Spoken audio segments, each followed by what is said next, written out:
Yo, yo, yo, what is good? It is your boy ThaniaBear, aka Natty, aka that nigga, and we are back on stream. It's been a minute.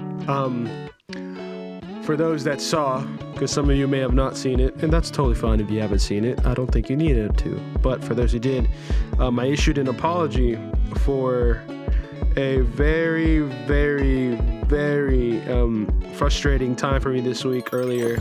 So, you know, mini story time. Let me kind of bring the background music down just a little bit. But mini story time. So, hold on. I have to get this right. Got me feeling like Joe Budden for a second. All right. So earlier this week on Monday or Sunday, one of the two, I forget at the moment because I was just so tilted I didn't want to remember the day. We started our first Let's Play of Clair Obscure Expedition 33, which, by the way, phenomenal game. Holy damn, such a good game. 10 out of 10, and I haven't even gone past Act 1. I'm confident. I'm just so confident just based off of Act 1 already. But I start this Let's Play this game, you know, very casually. I was like, okay, this is going to be a fun game. Homie put me onto it. Shout out to Davey Newton, GOAT. But, you know, put me onto it, and I'm a big RPG fan, and he was like, hey, kind of got some Final Fantasy X vibes, which it definitely does. It's got some Final Fantasy X coded tidbits to it. And I was just... you know, I was just in it. I was like, okay, like, let's go. And then the moment I was in it, I just kind of never got out of the game.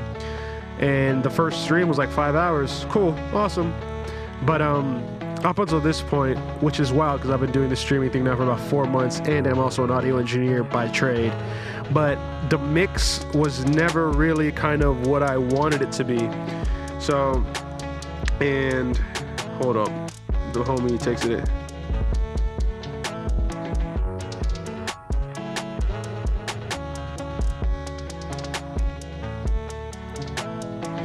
Okay, so, all right, hold up, story pause real quick. The Brody Johnny's texting me right now. I'm looking at it. Okay, I'm gonna let him finish typing first, so when he finishes typing, I'll back. But anyway. Oh, never mind, he just sent it to me right now. Real quick pause from the story. We'll get right back into the story. I just need to, this is real time. Okay.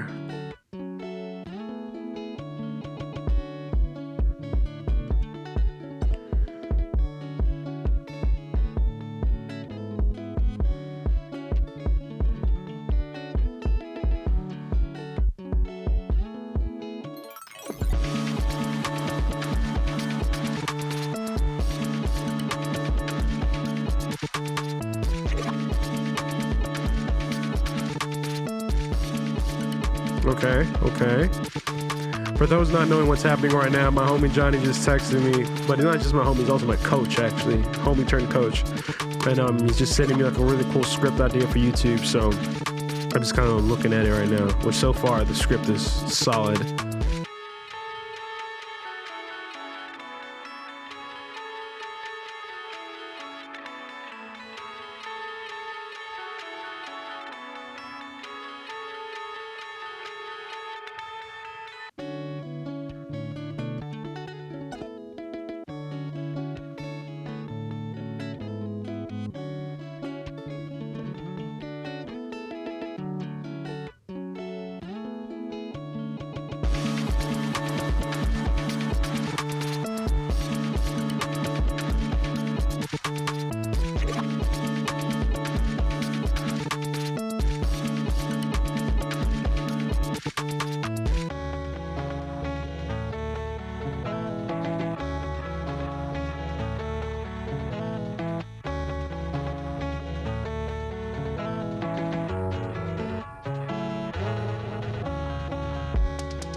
Okay.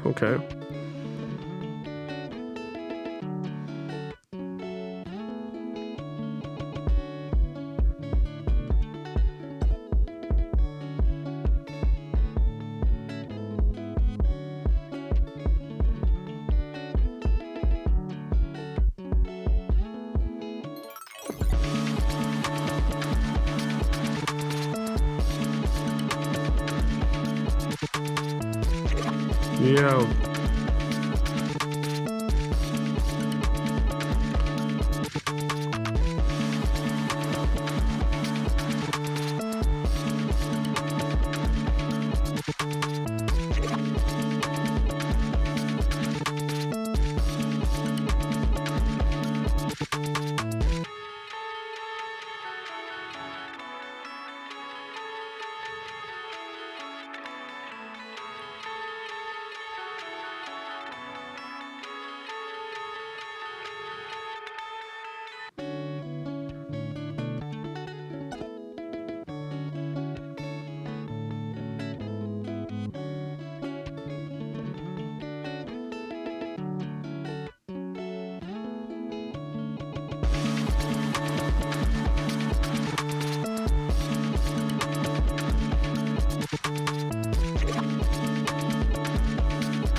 Yeah, I'm not gonna lie, y'all. My homie Johnny might have just knocked this shit out the park.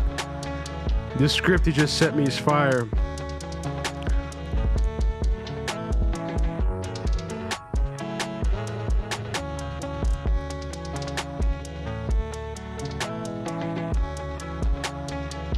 This is how funny. Yeah, no, he just sent me some fire shit, which, by the way, later on stream, because if you don't see the title, we're going to be working on, hold on, let me make sure I get that out of the way. Oh, so distracted. Okay. We're also going to be working on some stuff that he has sent me homework. You're going to get to see me do live homework given to me by my coach. Yay! Back into music, being an artist stuff. Anyway, story. So Monday, I was streaming Claire Obscure Expedition 33. First stream was like 5 hours long. It was amazing. I was in the moment. It was awesome. Woo-wee-wah, right? And then out of nowhere, you know, I'm like, I love this game so much. It's awesome. We're going to make a Let's Play series out of this. And now y'all know, typically I don't live stream the Let's Plays. I actually record them separate. And then, you know, I edit them, prepare them, and then the goal is to release them, which I've only done 2 right now. As the recording of this live, I've only publicly released 2 episodes of the Final Fantasy 16 Let's Play, and the only other Let's Play recorded as of the time of me doing this initial run of Claire Obscure was 12 episodes of Final Fantasy 16 recorded and 1 episode of Kingdom Hearts 1 recorded. That was it at the time. And the following day, I want to say, it may have been Sunday, because I may have streamed from Saturday to Sunday and then Sunday to Monday. And then Monday morning, Sunday late evening, I guess, I look at the second video or the second live stream and I realized there was no audio. The mic stream, there was no audio. The only audio was what you're hearing right now in the background, the instrumental, which, by the way, the instrumental you're currently hearing is Hand Over My Heart. It's an unreleased single. Instrumental to an unreleased single that will be coming out this year. So, fun fact, I produced it. Anyway, so yeah, all you could hear was just this and that, this music you're currently hearing in the background, and I was like, huh. So, not only did I not get any of the audio, some of it was kind of delayed, which, to be fair, in general, I always have to kind of smudge the audio a little bit in post-editing just because it's not perfect, just because I don't think I have even the best. I mean, I have solid internet, don't get me wrong, like I can stream quite just fine, but at the same time, it's not the best, so I expect there to be slight, delays or minor latencies. Nothing enough to unimmerse you per se, but enough to where it's like, okay, like there's a latency there, buddy, right? And yeah, I got to the point where I was just kind of just fed up with all that. And I was like, dude, I'm an audio engineer. Why are my vocals not mixed well enough to the thing? Like, why am I not doing this? Why am I not doing that? And Johnny, funnily enough, the homie I was just like reading this text over in his script, dude just calls you out of nowhere. From divine timing, in my opinion, but just calls you out of nowhere and just kind of breaks down to me, just sort of like stuff he's told me before, but for whatever reason, it resonated and sank in that moment, and I just repivoted.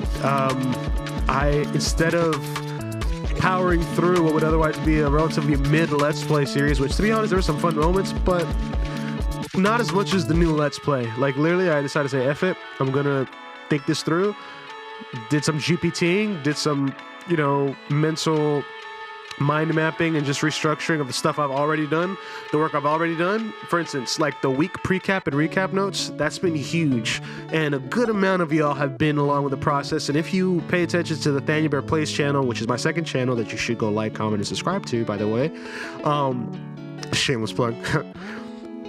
If you've been keeping up with that, you know that I've been really trying to hold myself accountable, not just on stream, but to y'all, in terms of doing what I say I'm going to do and trying to really accomplish that. Granted, for myself, because there's other things I didn't put on the weekly pre-cap that's like more regards to like Greenhouse, but for the most part, you guys got the gist almost as much as my team, really, which you can debate whether or not that's a good practice, but I just want to be transparent. I want to document. I don't talk to enough niggas about the personal, intimate things about my life and or my business enough for me to just be okay with not having the success I want. And in order to have that, I have to be transparent enough. Not in the sense of telling you guys everything, no. But I do have to talk. I do have to present. I do have to sell. I do have to pitch, if you will. And content's a way to do it. This is a way to do it. Me just even talking to a camera, standing on a TV with a ring light pointed at my face and another light facing that door to get the bounce light to soften the shadows, and having a light behind this chair to kind of make the room not as dark and moody. All of that has a purpose. So I guess what I'm ultimately trying to say is just top of this week was a battle. It was a challenge. We did a weekly pre-cap that is not going to go live on the ThaniaBear Plays because it just wasn't recorded properly. So this video, or rather this stream, is going to supplement the lack of that from the top of this week, even though we already did it, air quotes. I already reviewed last week and went to this week. And for a quick summary of last week, which I'm gonna just pull it up right now, because I really do want to get into what we have prepared for stream today, which it's some things, not a crazy amount, but we just have some fun stuff. Let me mute myself before I ruin the audio. Okay, so I'm preparing it right now. Give me 1 second. I'm preparing this right now. All right, so we'll start with last week's review and then just kind of go into this week from there, because last week was the week of April 22. Last week was the week of April 22. Also, too, like, comment, and subscribe to this channel as well, because more than likely this is the ThaniaBear's Play channel you're seeing this, or if I edited this is the ThaniaBear channel, in which case, like, comment, subscribe, let me know how you feel, and hit the notification bell to be notified of new videos like this and others, such as, but not limited to, our Marvel Rivals Ranked Gauntlet. Yeah. Alright, now let's go over to streaming. Boom, there we go. Alright, so creative goals for week of April 22. So we almost hit our goal for the amount of loops and beats, which today we're going to be cooking up. I'll tell you more about that later, but we're going to be cooking up today on stream. But I'm also recording it for content purposes, so this stream may potentially be the first music production video I put out. We'll see.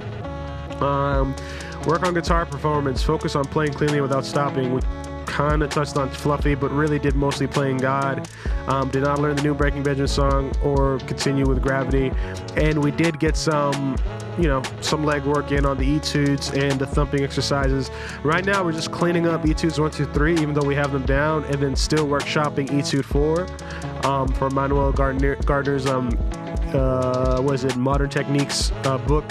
And then for the thump instructional, which, to be fair, I bought the original thump instructional DVD that Tosa Nabasi made for when I think it was like Guitar Messenger or whatever, when it initially first came out.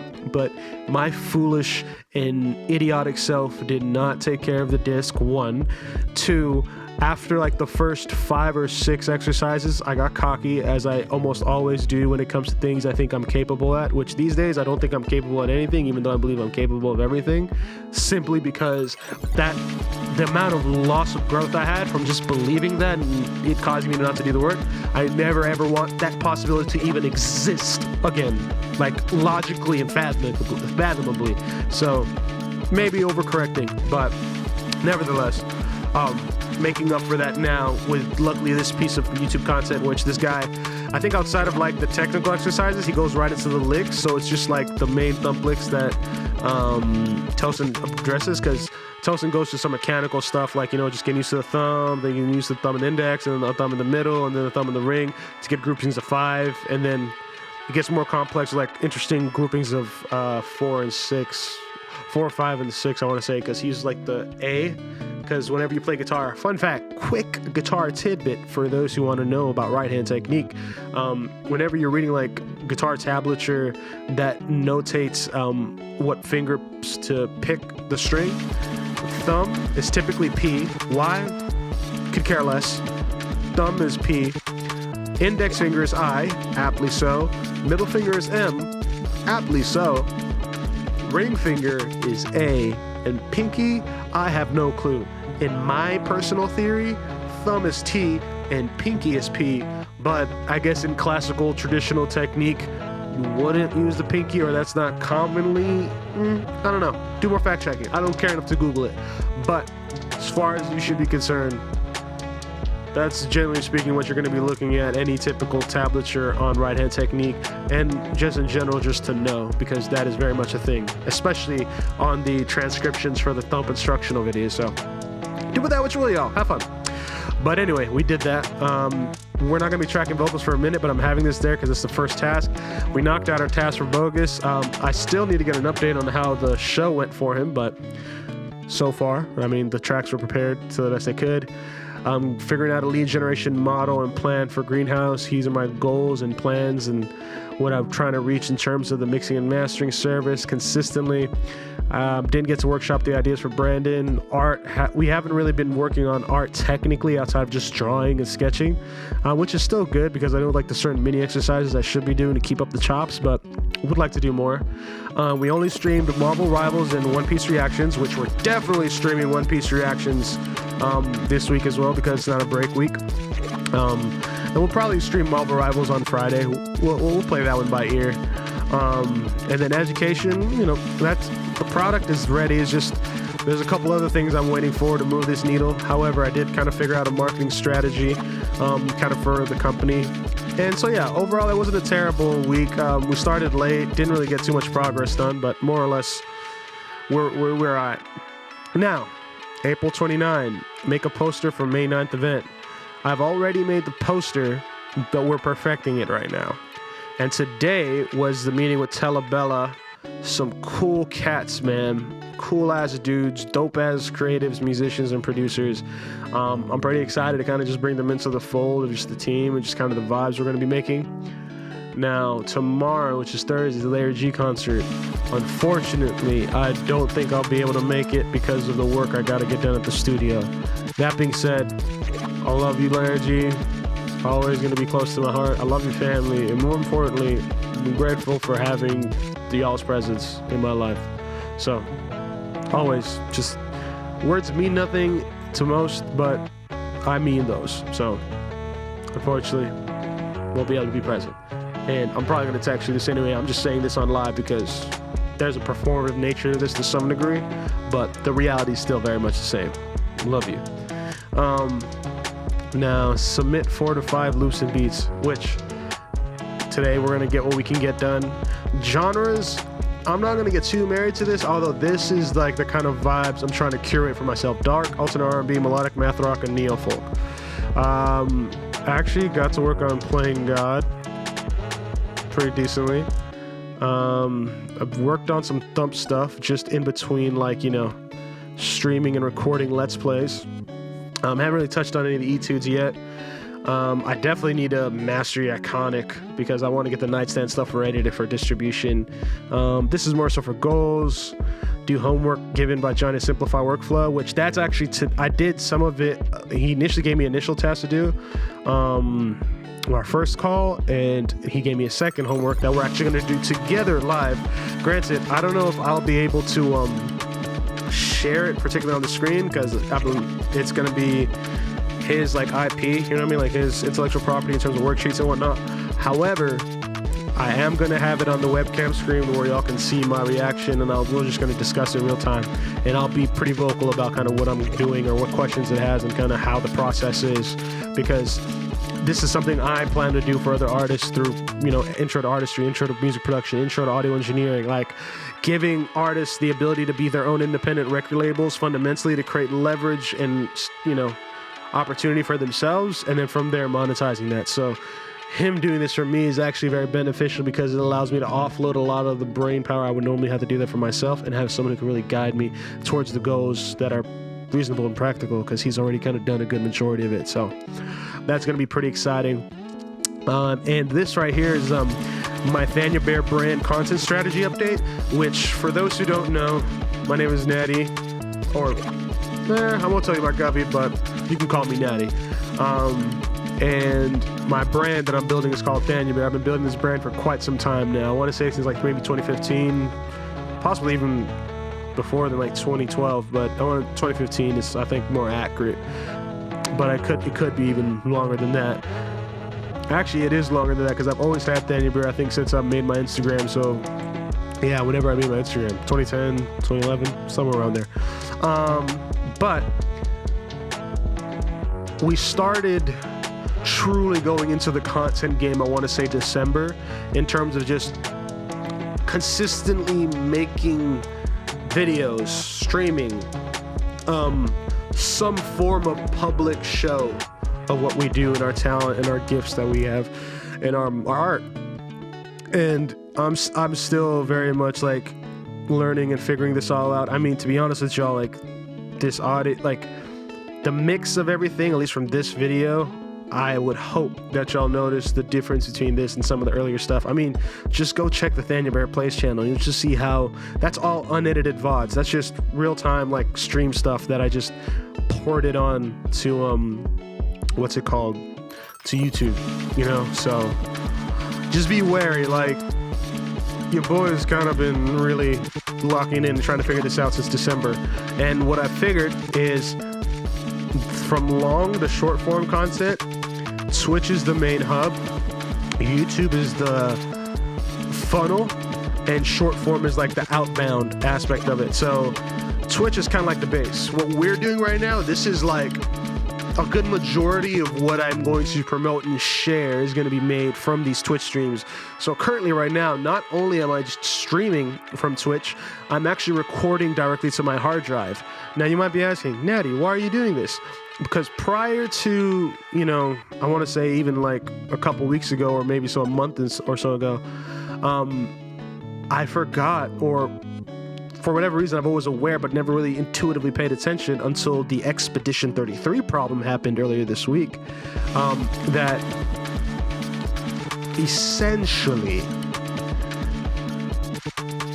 OBS has this audio track feature to where you can route different, you know, sends to different numbers, and they would be different audio tracks attached to the video. I was aware of this, but like, not at the same time. Like, I don't know if y'all ever have it to where you just know something and then like you obsess about something else, and then you knowing that, even though you do, you never really address it because it's just kind of assumed, so you never consider it to be an issue or a problem until you have to troubleshoot and then you figure that out. Don't know if that's a good explanation of what I'm going through, but I figured out I'm getting these Twitch VODs that only have one video track and an audio track, when I could be recording them directly to the hard drive that I would have to export them from Twitch anyway to get as a VOD on YouTube. But by directly recording to the hard drive, that file that is sent to the hard drive while being encoded like the stream would be able to give me multiple audio tracks because it's going from OBS directly to a file, to my, like a MLV, to my hard drive. And so when I drag that file into Premiere Pro and I'm going to edit it, I have the ability to go in post and take out the S's in my voice if it wasn't initially mixed well, or if my voice was pretty low and the gameplay was just unreasonably high. I'm not just locked at that mix. I can go remix it and really get a good experience and a good edit for y'all.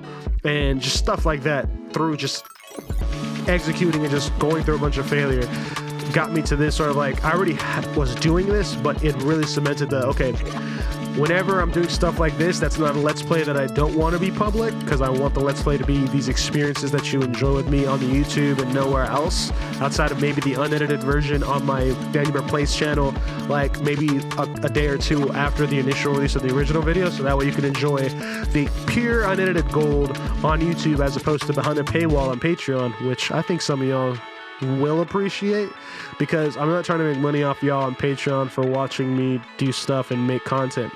I want y'all to pay money for my education, for the things I teach you. I want y'all to pay me for the service I provide you, which is mixing and mastering your records. I want y'all to pay me with your love and appreciation of my art, because I plan to sell my art directly through a platform that I'm currently on that I'm really excited about.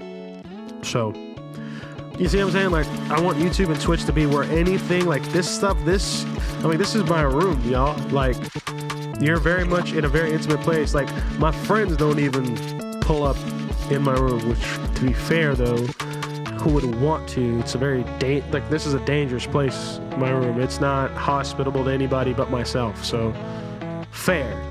But also too, like, it's a pretty intimate thing, you know, just to be invited digitally, even if through a webcam. It's still a portal to some degree to someone else's space.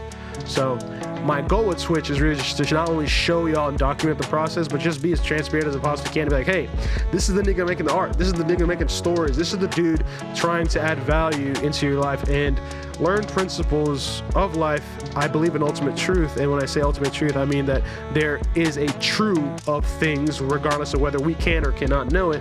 There is a true and there is a not true. Simple as that. Not too much thinking, but you can also overthink it to death if you wanted it to. And that's really an oversimplification of what I guess it really means, but let's talk about it in DMs. Anyway, Twitch, YouTube, short form. YouTube is the hub for ThaniaBear and ThaniaBear Plays.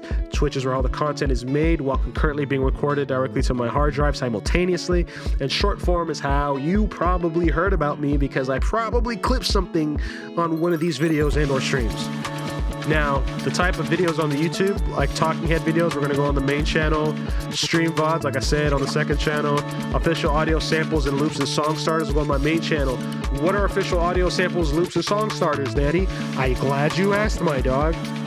So, they are essentially anywhere from 8-bar ideas to 16-bar ideas, or like an A section and a B section composition ideas, or a really cool drum loop, or a really fun synth sound, or a really fun chord progression, to a full-ass song with full production but no vocals.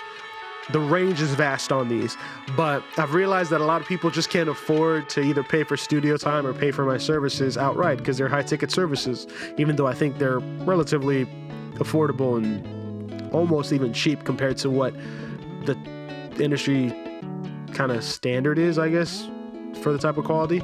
But nevertheless, you know, I think, rather, I know that it's quality, and because I know it's quality and a high ticket offer, for those who don't know sales and all those things, I have to build value to you.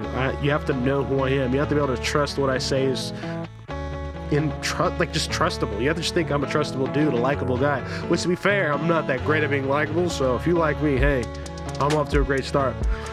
Just because I'm just transparently myself, and whenever you're transparently yourself, you typically ruffle more feathers than you do rub.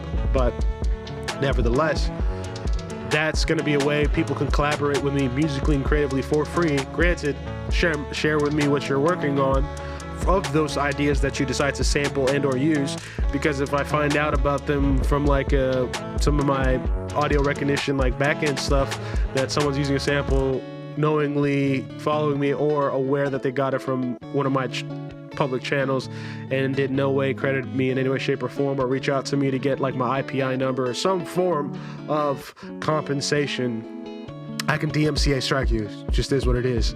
So let's not do that. Let's not even get there. And I'm pretty sure I'll have to at some point in my career if I do this right and properly anyway. But the goal is, this is like a relatively free way to just engage and work with me, so then we can build something awesome. And then if we make something awesome, that's gonna build a pipeline for us to lock in on a creative and business level. So that's gonna be my way of, giving back and sharing. Reactions to live reactions. This is just in general to stuff that I'm gonna find interesting. So more than not, we're gonna be reacting to One Piece content, or the Joe Budden podcast, or the Rory and Mal podcast, because I know I'm a lame. I like both. Sue me. But I really do enjoy both. I really do. I can't even, drama aside, I enjoy both podcasts. They do something for me until I find some other podcast that does something for me. You know what I mean? Like, I'm not here to say whatever bad about other people's podcasts. It's tough industry as is. Educational content, that's going on the main. Let's Plays, that's going on the main. There's already 2 on there. Visualizers and music video. This is more of the artistry stuff. So all my artist things are going to be on this channel as well. So be proliferated with a lot of stuff. It may not be as like cool branded and all that, but that's not who I am. I'm not the Madion like of a visual identity, or like this grand superstar. And even if I do, I would want to be a grand superstar that's so down to earth and like there's no way that's a superstar, like on some I Show Speed type shit. But with music and gaming, specifically music, art, gaming, and education. But we're narrowing our focus because Johnny advised us to, and we're going to trust Johnny, our coach, because he knows ultimately what's best for us, because we think and operate very similarly. So yeah, a lot of stuff that we're already implementing and doing, but this is just a codification, a simplification of it to really make it easy to digest and understand. And then art, I still got to really go through dynamics, sketching, Peter Hahn's book, and do some background studies. Now, gaming, we got a new development here. So, Claire Obscure Expedition 33, no webcam, 3 episodes recorded as of April 30. And Pal World of all things, 1 episode recorded as of April 30. Now, I'm going to be stacking up on these 2 to 20. Now you're like, oh, what about Final Fantasy 16? You haven't recorded a new episode as of March 16, man. What's going on, Eddie? Chill. We're gonna get back to Final Fantasy 16. And check it out, Kingdom Hearts 1. We might redo Kingdom Hearts 1, or at the very least, episode 1 will be the only one with a webcam, and then we're gonna go back. I don't know. I just don't want to break immersion, so honestly, I might re-record Kingdom Hearts 1 all together, and that's fine. I will play Kingdom Hearts series over and over again. That's how much I love the series. It's not an L to me. Final Fantasy 16, however, I'm not gonna lie. The first 12 episodes of Final Fantasy 16, y'all are gonna suffer. Y'all are gonna go through it. Y'all are gonna really feel it. It's not gonna be fun. It's not gonna be enjoyable. At least for me. Maybe for y'all. It's not gonna be for me. But I still think I have to owe it to myself to get at least 20 episodes of this boy knocked out. So that way we could be like, yo, we got this. Which you're like, well, you're doing these episodes, so you can obviously record some new Final Fantasy 16 episodes. Like, come on, man, what are you doing? You get on it, brother. And to be honest, after today's stream, after I get done recording some music and getting like 2 loops and maybe a beat out the way, sure, I should be able to do that. And I might. But as of right now, I'm following my heart, which is not typically the smartest thing to do, but I think in this moment it is, in terms of which games to record. Not really, because we're also kind of in a planning season, but at least with streaming, I really feel like it's a solid choice. But once again, I said feel, I didn't say think, so who knows? Right now, you're probably right now observing me in my most cognitively dissonant form. But we're going to chisel this down, because the homework assignment that we got today is going to help us even go more deeply into our niche and be more specific about it. So that's going to be exciting. But yeah, Pal World, we got that in.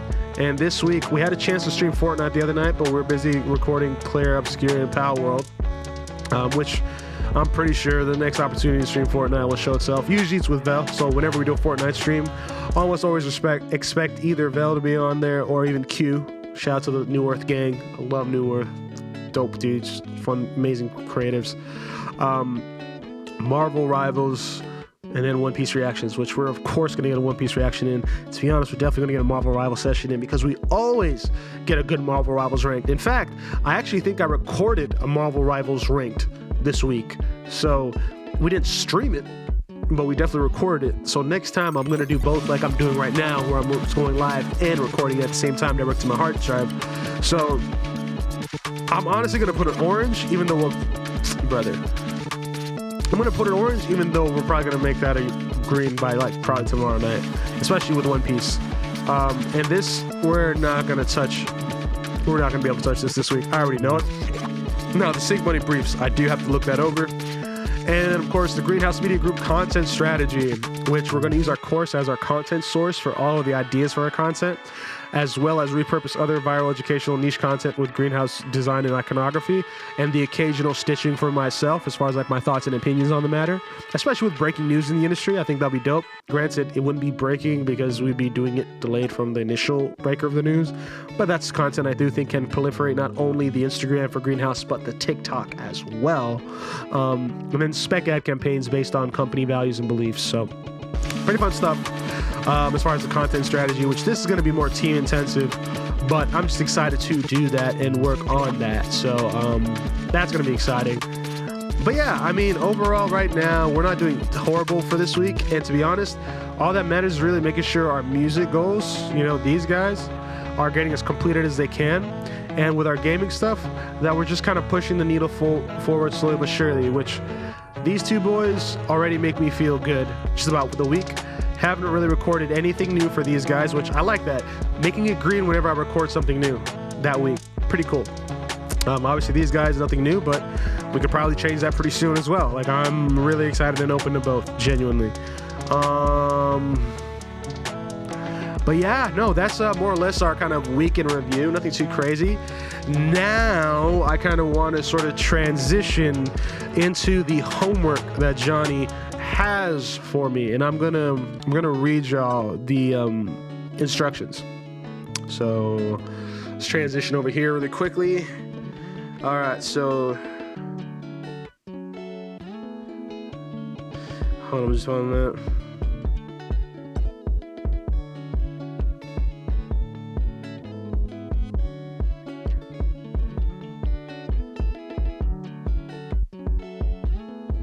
Alrighty, just responding to him real quick. Okay, so let's see here. So I have some homework for you. You may already have this done, but this is step one for us. I need you to get very specific about who your audience is for both music and gaming. So I made a Google Doc for you to fill out, and I sent that Google Doc to myself.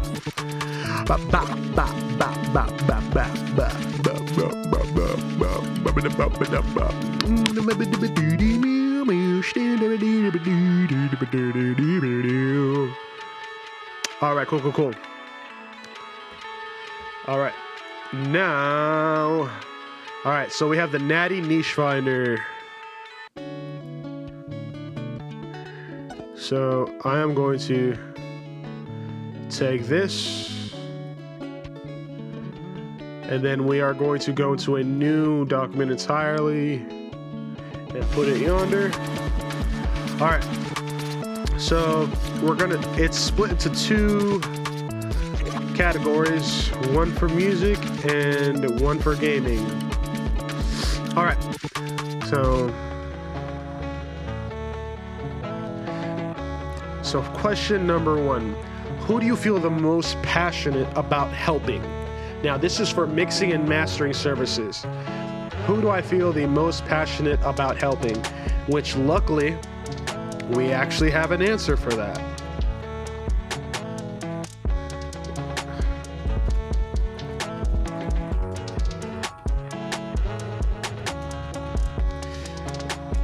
Alrighty. So, who do you feel, I being the you, feel the most passionate about helping? All right. Let's think this through. So, in general, when it comes to mixing and mastering services, I'm very passionate about helping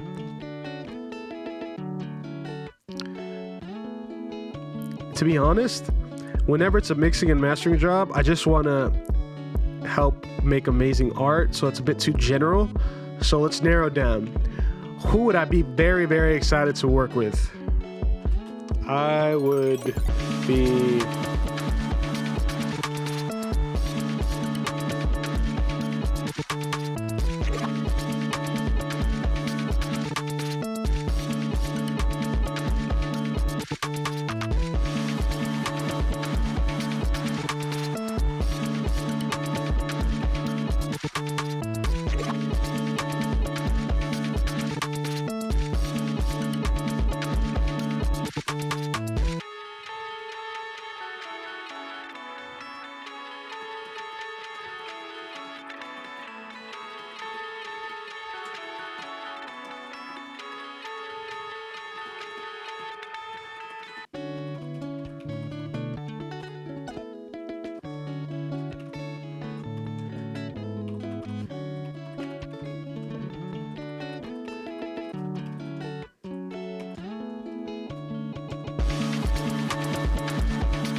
All right, so what I wrote down for y'all, because I'll read it to y'all.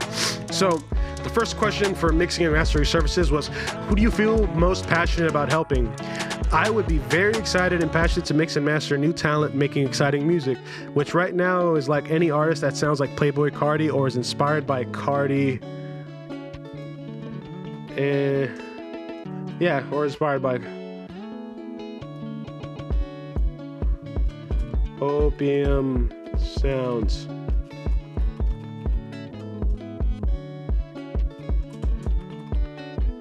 Carti's label. And then it's either that or any R&B that sounds like Drake and Party Next Door, or a really unique songwriter like Lizzie McAlpine, Billie Eilish, or even freaking what's her face, Haley Knox, which there's a potential, not even a potential, I hope to work with her, but we'll see. Artistic mofos that have unique sounds that aren't genre specific.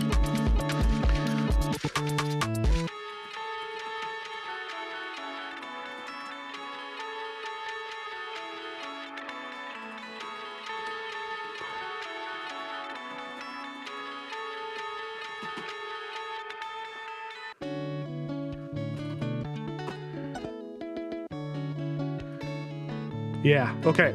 All right, so I would be very excited and passionate to mix and master new talent making exciting music, which right now is like any artist that sounds like Playboi Carti or is inspired by Opium Sounds, Carti's label, or by Opium. Any R&B that sounds like Drake and Party Next Door, or a really unique songwriter, artist like Lizzie McAlpine, Haley Knox, Billie Eilish.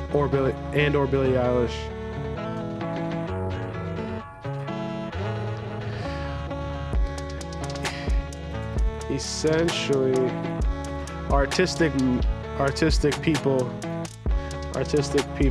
that have unique sounds that aren't genre specific. Ideally independent artists as well, but I don't really mind, to be honest. Yeah, I think that kind of encapsulates who I'd be most passionate about helping. Like, I'm not like, ooh, I want rock, or I want pop, or I want R&B, or I want hip hop.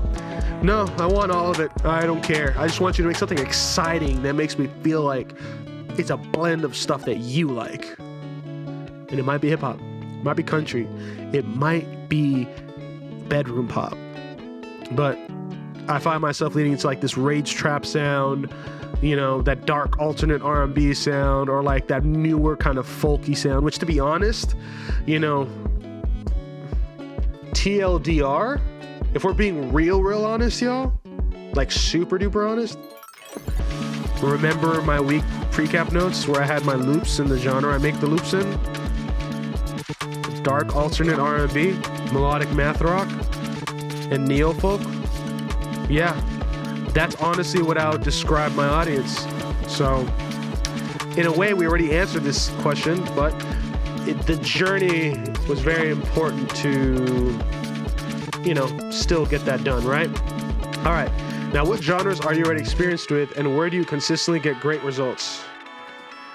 I'm experienced in hip hop, R&B, math rock to an extent. Because to me, with math rock, the only thing I haven't really mastered is drums, in vocals technically too, but with guitar and bass, I can make the math rock that I generally enjoy. I still have a little while to go with my music vocabulary and my bag per se, but in terms of my technical prowess, I can generally make a pretty fun math rock song if I really put my mind to it. But the drums are really where I lack. Really where I lack. So I'll say math rock to an extent. So hip hop, R&B, math rock, country, and dance/electronic music. Yeah. Well, I'll also say bedroom pop because I did help get an artist signed by producing bedroom pop. So.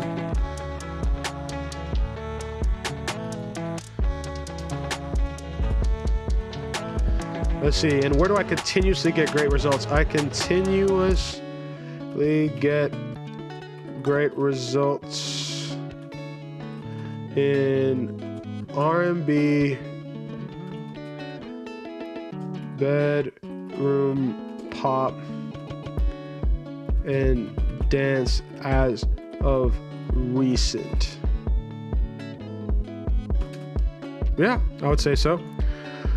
Who have you worked with, or who do you want to work with that aligns with your taste, values, or community? Every artist I work with in GMG, Greenhouse Media Group is essentially my community. Which, to be fair, it's a company that I'm building, but it's also really a community that me and my boys have been building for like years. I'm talking like we've been building it for years, dog. Like me and my dog Jack, me and my boy CJ, and really started with Nightstand with me and my boy Bogus. And even though we're not particularly doing business together, I do have to at least honorably mention Solomon Two Wise for the early stages of our band and really, just being with us through the navigation of a lot of it, because he was a very crucial part, at least in the inception of what that group is. So I cannot discredit the work he's put in to really help be a part of my journey. Although we don't do business together anymore, but I still consider him someone I can reach out to and just have real conversation about things and be honest and transparent and know that there's love. Even though there was a time where it was kind of weird, but nevertheless, I love you, Saul. Regardless of what's happened or what could happen or what is, you already know where I stand on this bullshit. I could care less. I want to move on. Anyway, who have you worked with, or who do you want to work with that aligns with your taste, values, or community? Every artist I work with in Greenhouse Media Group is essentially my community. And for whatever reason, if there's people who are like, because I have come across, because to be honest, there are times where, once again, I can't really say much names, but certain people I can't just be around. Cool, we're not gonna be around you. And if it's for like very bad reasons, I'll tell people those exact reasons to their face so that they know. But I'm also not gonna be the one to be like, hey, I'm gonna spread this information and it's bad and it's toxic. It's just not, I don't think it's my place, nor it's anyone's place to, unless you're dealing with a child abuser and a rapist.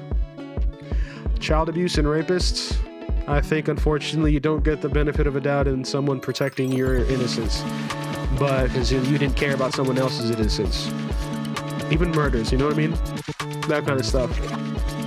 Now, if the law's already dealt with him, I don't think I have any place in saying anything else. But a lot of it's situational, so I'm not going to make this like a moral high horse thing. We're just doing a niche finder to figure out our optimal audience, but these conversations take us there, so I just want to be as transparent as I possibly can with y'all about that. At least where I'm currently at with it. I can grow and I can change, and you should allow people to do the same. But anyway, who have you worked with, or who do you want to work with that aligns with your taste, values, or community? So every artist I work with in Greenhouse is essentially my community, and typically shares similar tastes.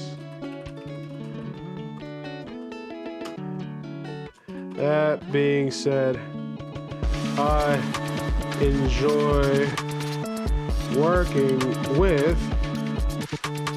Spaceman. I'm Jack. Bogus the Kid. I enjoy working with New Earth Valve. Hyper Buyers. I enjoy working with Baby John. Young Goat. I enjoy working with Red Light if I ever get the freaking opportunity to, because that nigga be mischievous and not really fucking with my beats, even though I know he's one of the hardest producers out this bitch. Retro, my boy Retro. I enjoy working with him. Who else do I enjoy working with? I enjoy working with DJ Woodson, phenomenal producer, studio owner, visual creative, just overall just multi-talented creative, just amazing. Let's see, Monteezy, bro. What? Y'all remember that name, Montel? That nigga's gonna go crazy, bro. What? To name a few associated with the group. Let's see. And some artists and hold up, I missed one entirely, y'all. What? Company Kunda, brother, so proud of you.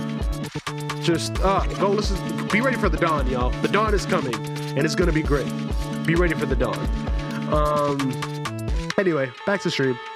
And some artists and creators hold up, wait a minute, I almost forgot. Okay. Well, some people say okay, I say okay, but I met this dude, his name is Abe. I don't know if I should say his full govy. I won't say his full govy, but Abe, we're gonna call him Abe. And like, it was just a serendipitous session, but dude was just a cool ass dude. I didn't know he was like one of the best like electronic producers and DJs in the world. I just thought this dude was just amazing and just so sweet and made fire ass music. I'm like, dude, I just want you to know your music is freaking amazing. This sounds awesome, like genuinely. And I'm over here like glazing this dude, not like, I'm just thinking it's just some guy that's just been in the industry and is just, dude, what are you doing here? Like, how are you this like awesome and humble guy? And I don't know, we just hit it off, and next thing you know, we're making a record with him, and it's on Dim Mak, and I'm like, wait, what? Dim Mak? Insane. But nevertheless, just grateful for the opportunity to meet the guy. Definitely enjoyed working with him. But yeah, some artists and creatives I would like to work with. All right, let's see.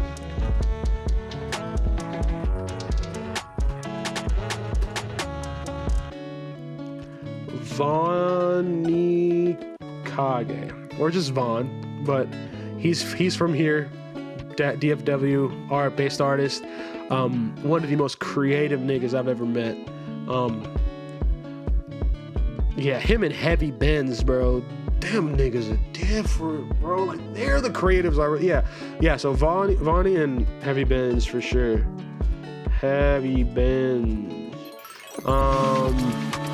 Let's see, Sonic Major. I gotta work with that nigga. He's just one of the coldest R&B producers out here in this area.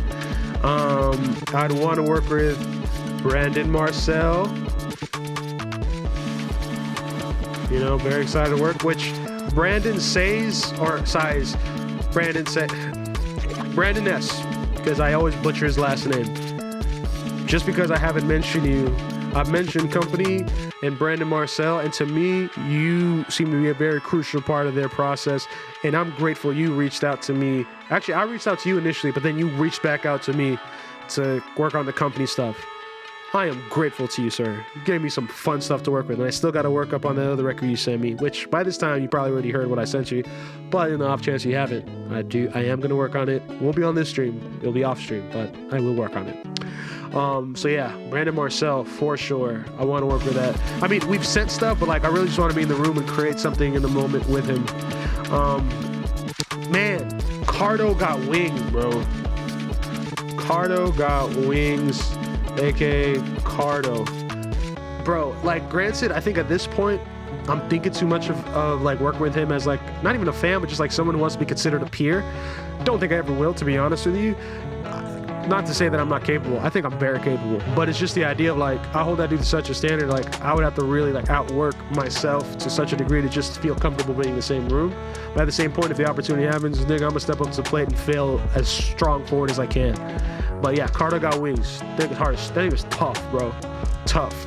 And of course, I'd want to work with The Weeknd because Abishaz Unite. Actually, The Weeknd and Amine.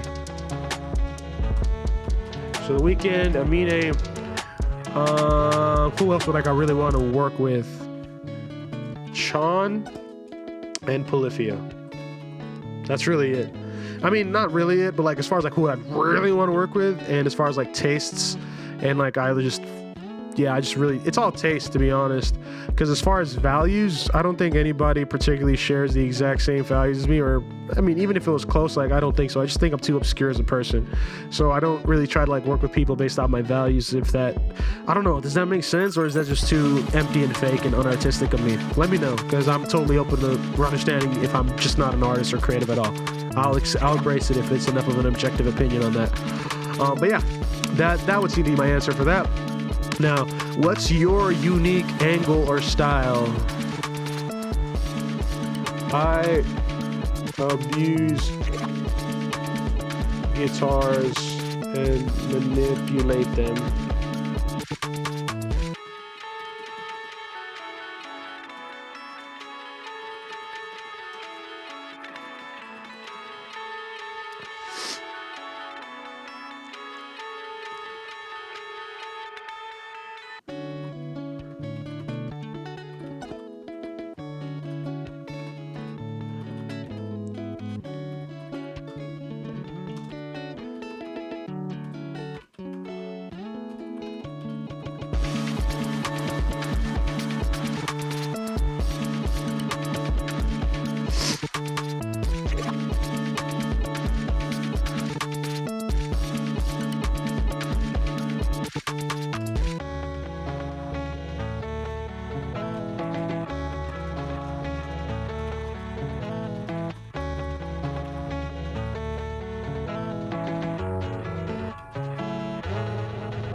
Okay, so what's your unique angle or style? So like an example, that would be I specialize in warm analog style mixes for lo-fi hip hop, or I help Afrobeats artists create crisp or stream ready masters on a budget. Well, I abuse guitars and manipulate them to be samples and melodies that would otherwise be vocal chops or weird synths, and I can effortlessly mold my production style into any non-jazz based genre if given enough references. Also, I'm notorious for getting fun vocal production ideas and mixes, as well as punchy kicks and low end.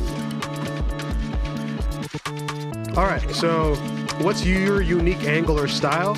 And I'd say I abuse guitars and manipulate them to be samples and melodies that would otherwise be vocal chops or weird synths or synths. Okay. That would otherwise be vocal chops or synths, and I can effortlessly mold my production style into any non-jazz based genre if given enough references. Also, I'm notorious for getting fun vocal production ideas and mixes, as well as punchy kicks and low end. What do your best clients usually say about your work?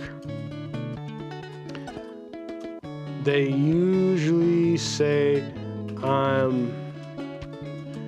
me and my team are easy to work with and make the process feel fun and creative.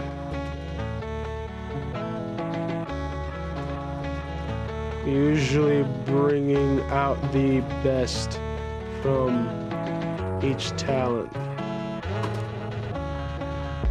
What problems are your ideal clients facing that you're uniquely good at solving? Typically, lack of clarity,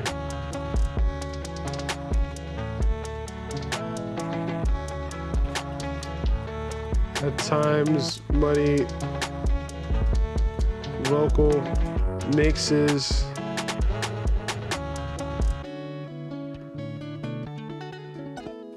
other times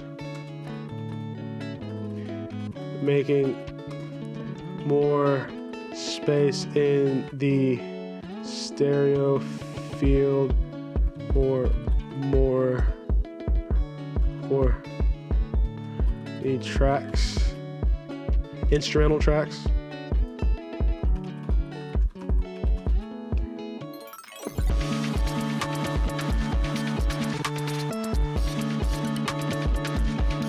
Let's see.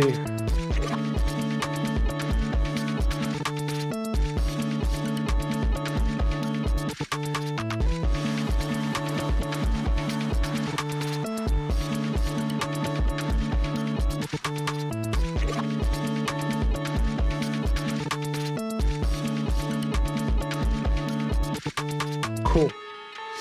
Alrighty. Okay, so I think we got the first 6 questions knocked out, which the sixth question was, what problems are your ideal clients facing that you're uniquely good at solving? Typically lack of clarity, at times muddy vocal mixes, or time making more space in the stereo field for the instrumental tracks, as well as getting their tracks louder while still sounding like the demo. I think I do that pretty well. Now for gaming content.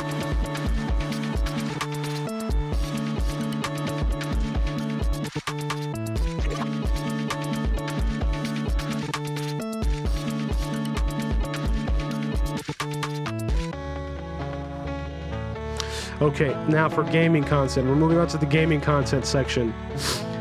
All right. What games do you love playing, and which ones bring out your funniest, most insightful self? Easily JRPGs and any other form of RPG outside of strategy. RPG. Even then.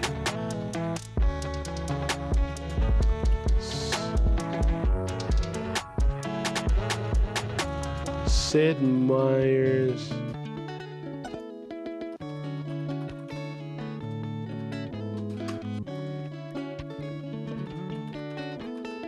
nowadays hero like Marvel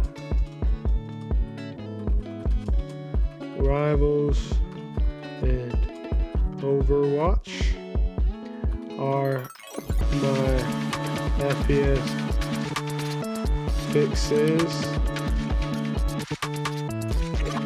Fortnite and Monster Hunter are fun with friends because of the challenge of battle royale and boss hunting.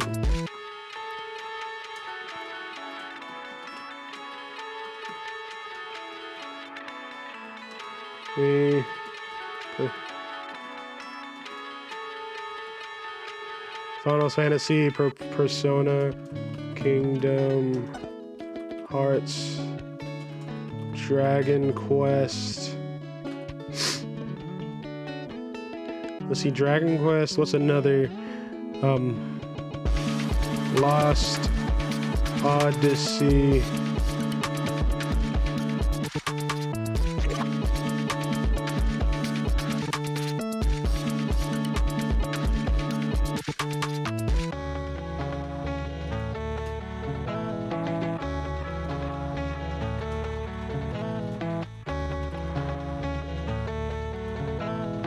Let's see. What else? What other RPGs? Octopath Traveler series. What else? What else? There's more. I know there's more. It used to be the Assassin's Creed series, but unfortunately the Assassin's Creed series has fallen a little bit short of its grace a little bit. Let's see. Yeah, I mean, as far as RPGs, those are the ones I can name off the top. I'm pretty sure there's more, but...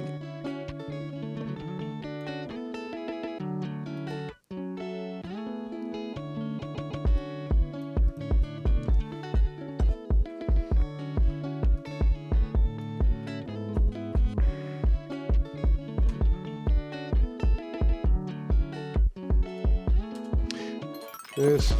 I will say, though, the hero shooters bring out probably my most toxic self.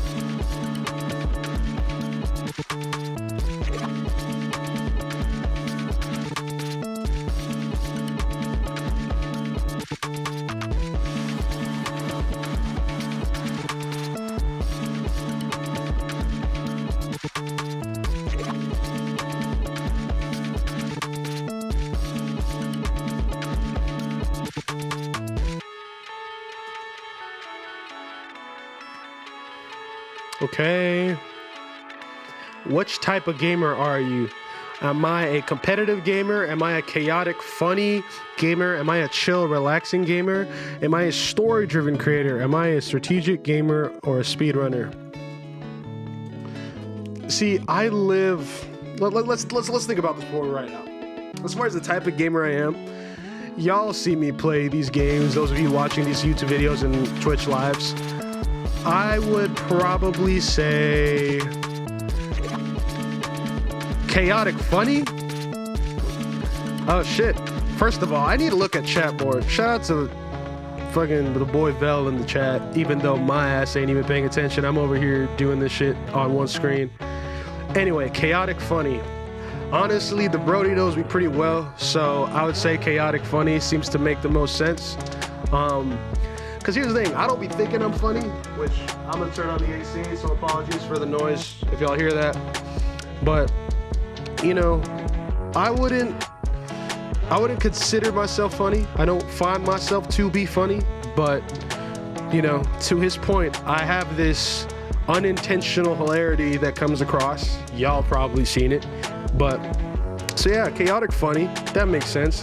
I'm definitely not a story-driven content creator or gamer in general, even though I'd love to be a story-driven gamer, but I don't know. I just don't think like I pay attention enough to that shit to really be like story-driven. Definitely not strategic, although there are times I can get strategic, as y'all have seen on the Expedition 33 Let's Plays.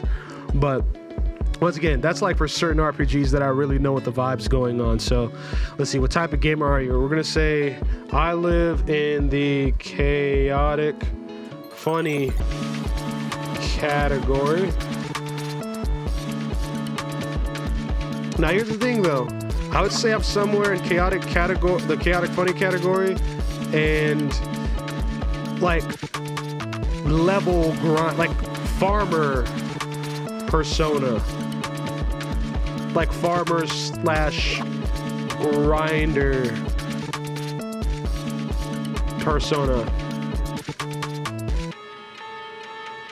See, that's the thing. I feel like the farmer, I guess the farmer grind. Actually, first of all, let me not put grinder. I mean, shout out to all the gay people, but no, maybe not. What's it called? Grinder. But yeah, I guess farmer, chill, cozy. That is a word used in gaming now. The cozy gamer, if you will. So like, I'm somewhere between chaotic, funny category and farmer, chill, cozy persona. Definitely that's the type of gamer I am for sure. Which, by the way, Vel, just so you know, cozy, funny, furry farmer. That's crazy. Cozy furry farmer. Honestly, that's me, the cozy furry farmer. Which, just so you know, I'm doing some homework that Johnny is giving me because Johnny is being my music coach. Well, not music, my career coach in general. And so he's kind of helping me focus and line down all the plethora of things I do and narrow down to the most specific niches and getting really clear on that. So I'm answering some questions here live on stream.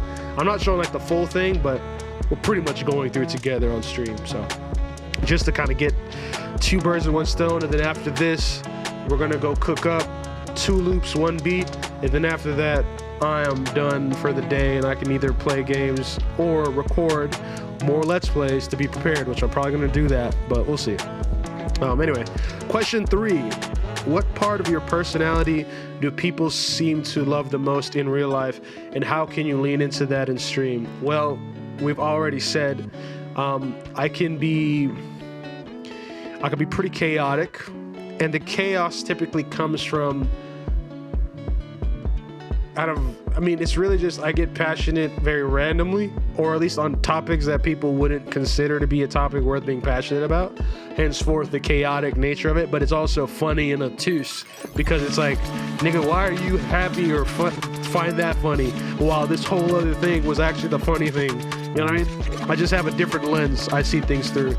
So, you know, I would say it's my chaotic nature stems from my unique and obtuse perspective on things that others don't share, which comes off funny at times.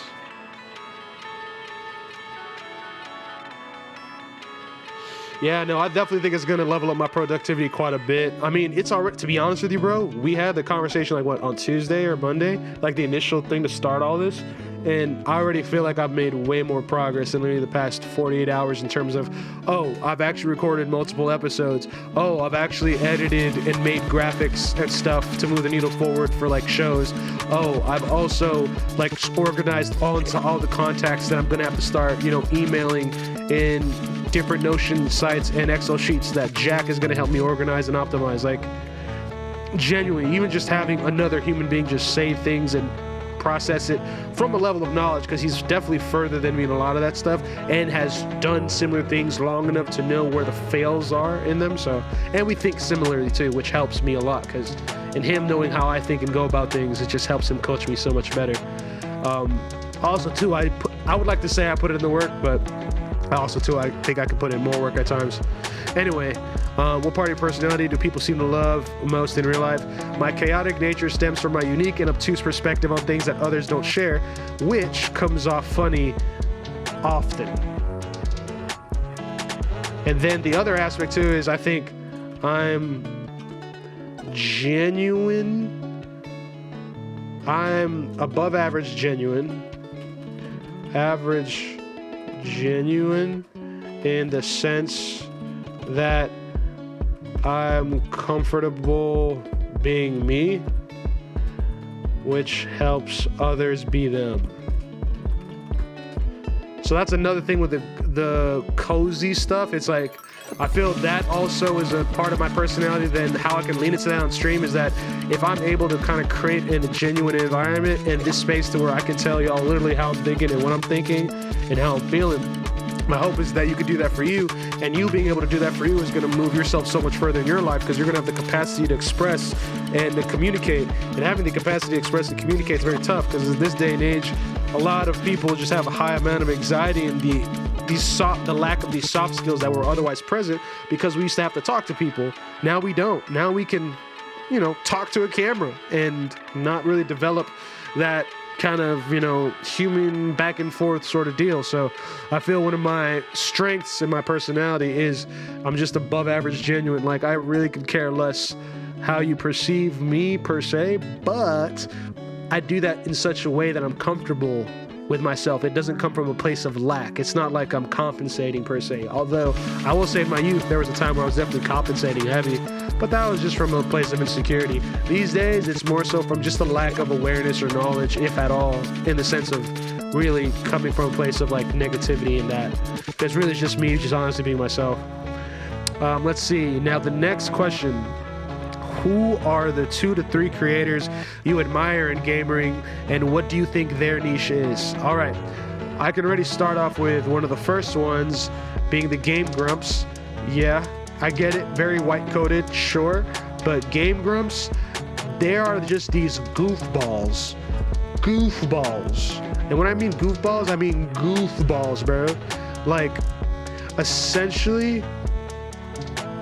Hold on, I'm gonna write this out, but I'm gonna like talk it out. So essentially, they're improving comedy, but with little boy potty humor, and play games very unseriously.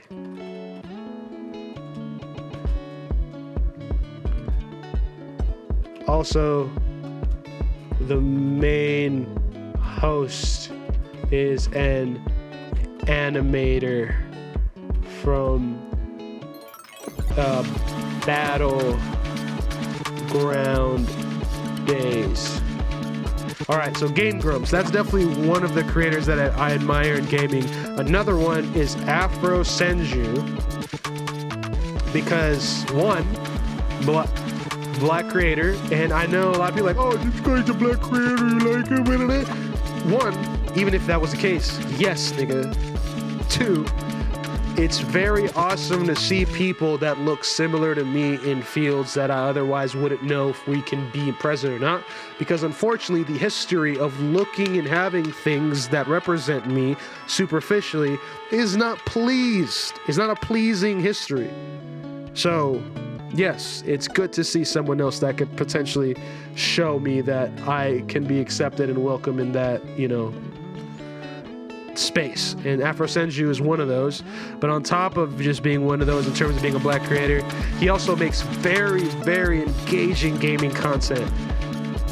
Like, I mean, if you just go watch one of his YouTube videos, like, and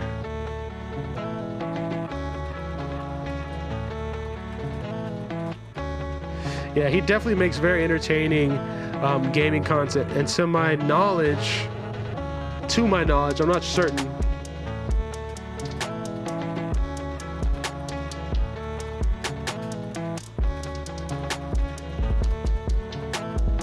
Yeah, and to my knowledge, I think he's the only editor, or he's probably acquired new editors, but Afro Senju for sure is another gaming creator that I align with, and he does RPGs, horror, indie games.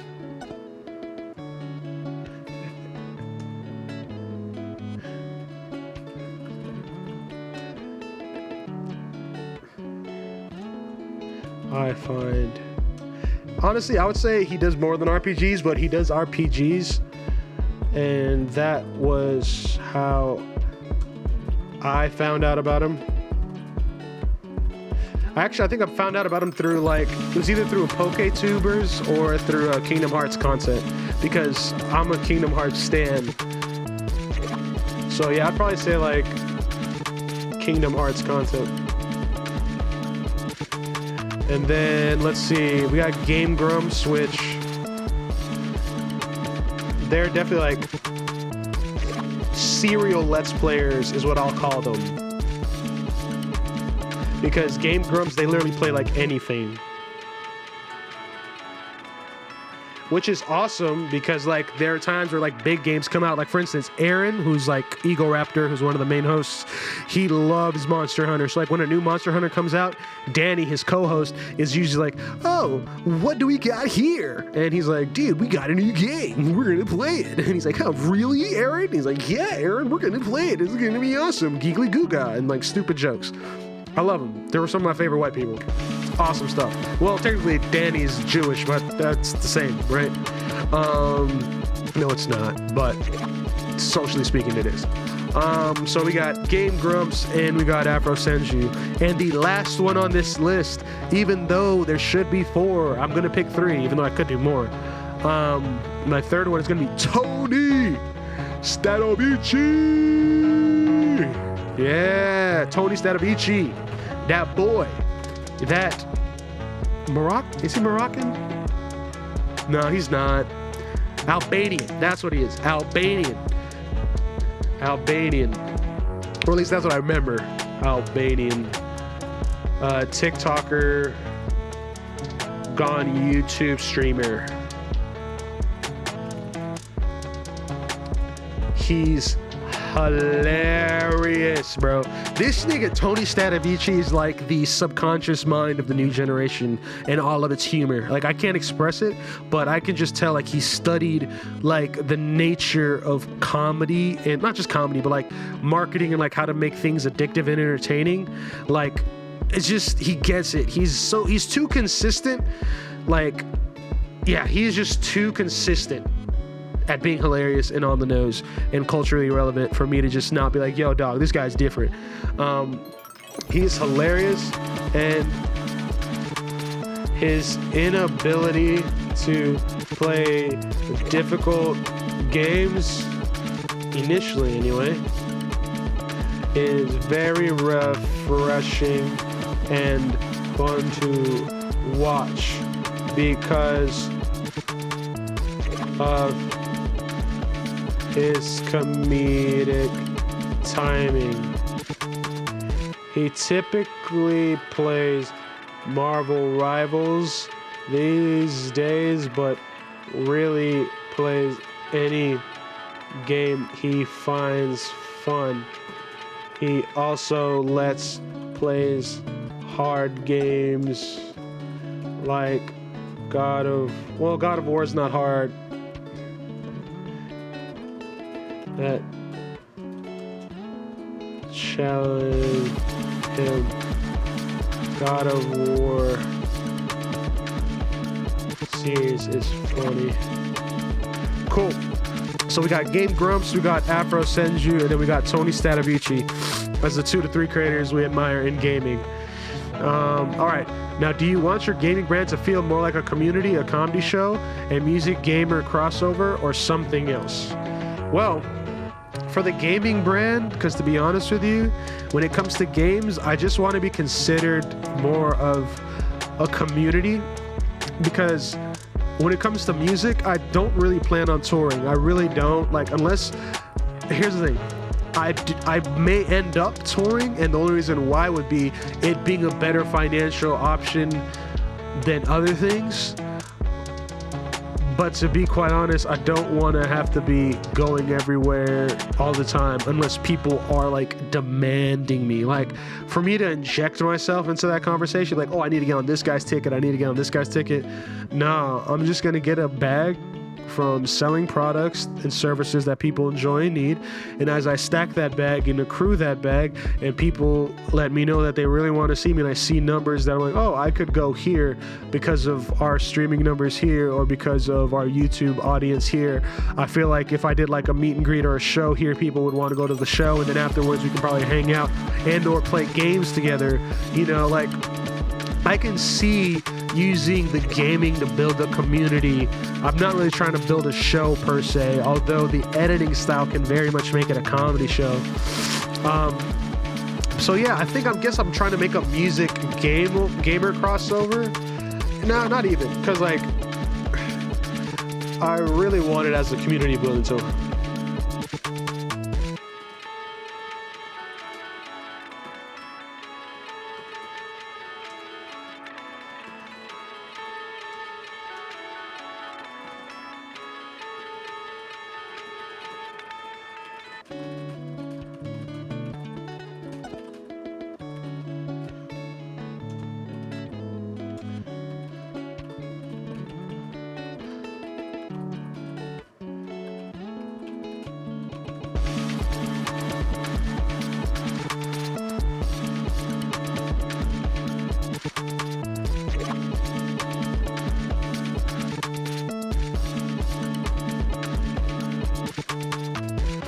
Yeah, so I really think for the gaming brand, it's more than likely going to be for building community. That's what feels the strongest to me.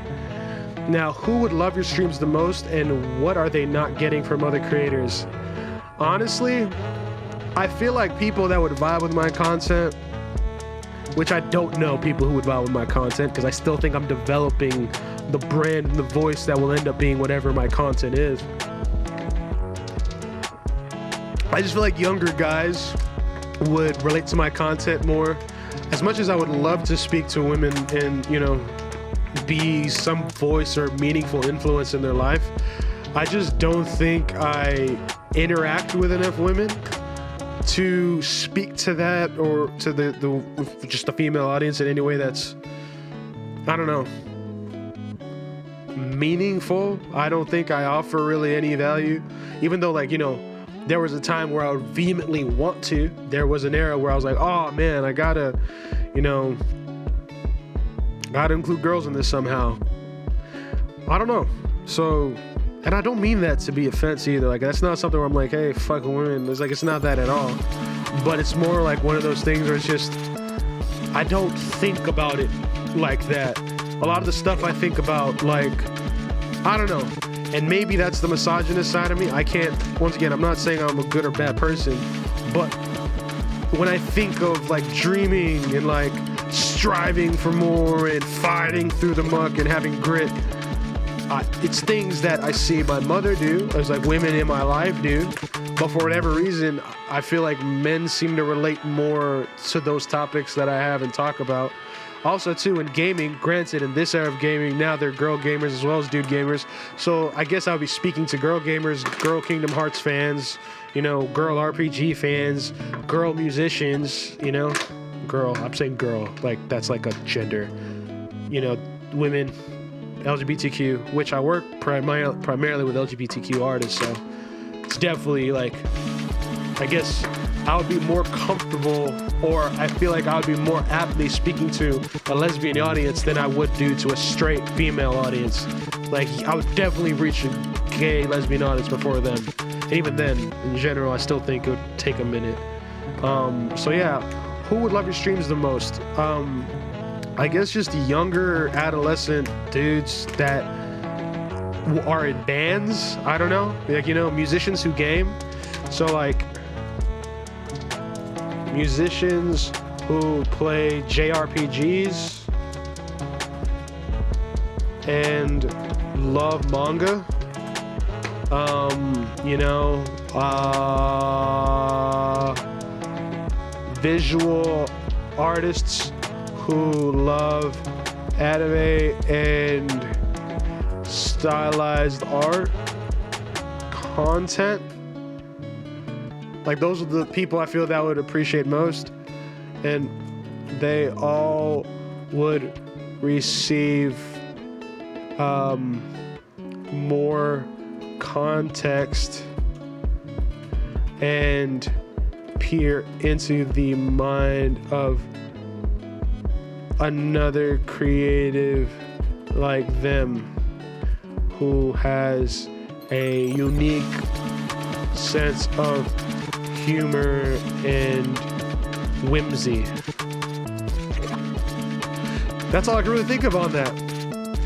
So, okay, so we got the gaming content and we got the 4 mixing and mastering services all answered.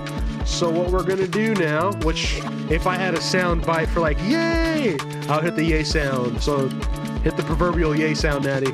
All right, so now that we have answered the PDF, we are going to send it over to Johnny real quick. Airdrop it to me, and I'm gonna airdrop it to myself.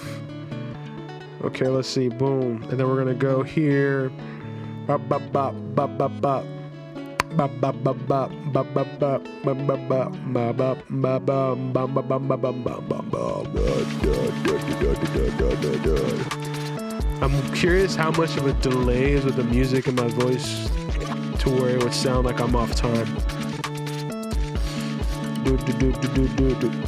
Ooh, let's go. We got a follow. I heard a follow. Gray Pulse. Appreciate the follow. Real ass nigga or wigga or woman or whatever. Appreciate it regardless. We just got us to 21, and we're only 9 away from 30 followers, helping us get towards that goal of affiliate. Which, Gray, if it's not too much to ask, please go in the comments, say something about your day, tell me how you're feeling. We just got done answering some questions by my career coach, and we're about to transition into music production. So you came at a pretty good time where things are about to get a little bit more fun. I'm just handling some quick texting here to send it to him. Just finished the questions and recorded the process of me answering on video if you ever want. Okay, cool.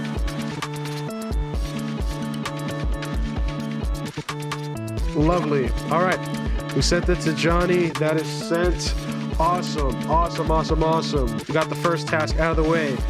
Now I'm gonna mute this real quick, which, for those wondering, what you guys have just been listening to this whole entire time as we've been doing this whole entire exercise is Hand Over Heart, which is the instrumental for an up-and-coming single that I'm working on, but I haven't released it yet because I am holding off on the final tracking until I get that situation situated, which I could technically track it on this mic and be fine with it, but I reached a really good point with another mic that I'm a really big fan of, and we're just taking our time to get it until we get that right. So till then, the instrumental is what we rockin'. But I'm muting that now, and we are gonna go and transition into Ableton, which that's that song, by the way. So it will be coming to y'all soon. All right, now in this view of Ableton, because I don't want to show all the different files and stuff that I just have on the back end, because I have a lot, because there's another view I have to use for Ableton that we could see, but it would just be way more tedious.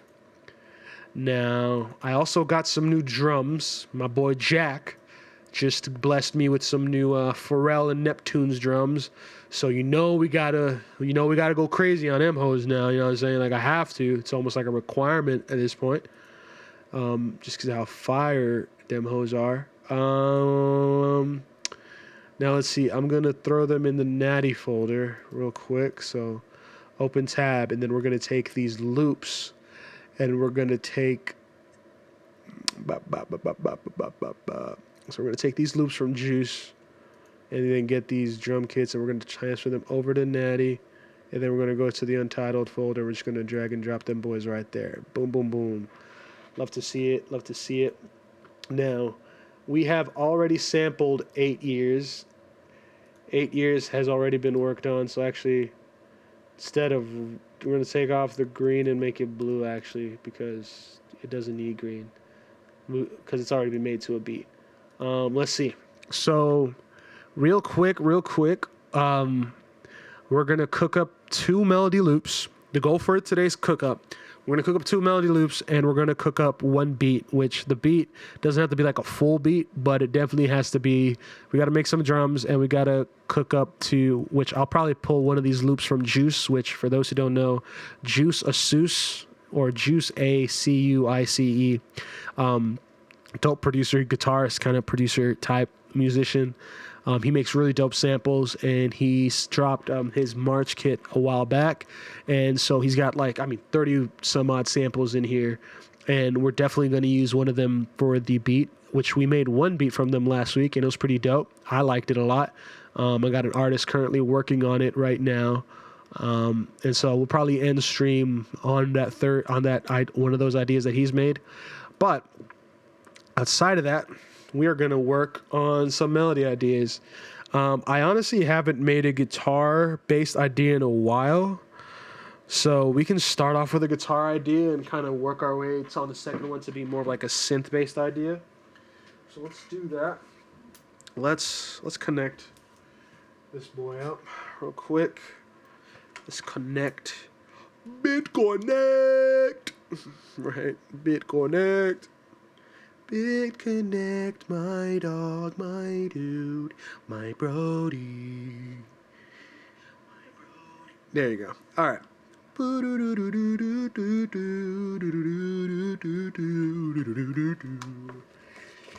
Okay, all right. Guitar. We're going to do electric guitar because acoustic's going to require too much tracking effort at the moment. Brother. What is going on here? Oh, now this guy's giving me jack issues. Of course, I'm getting...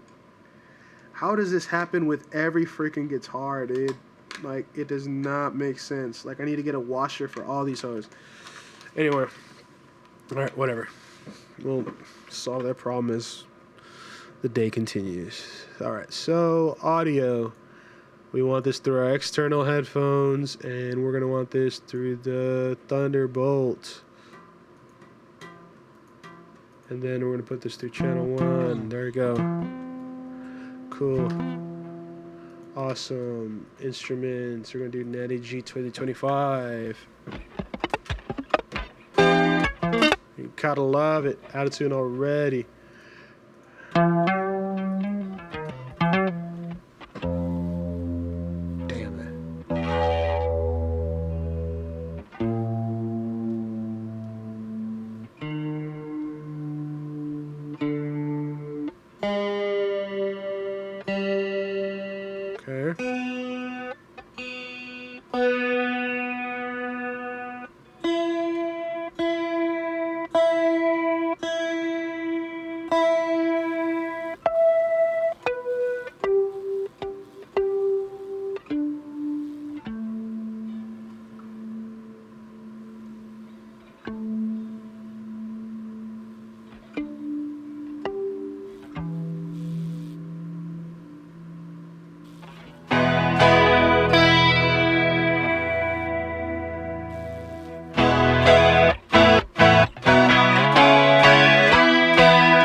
Now we're gonna do something interesting, y'all.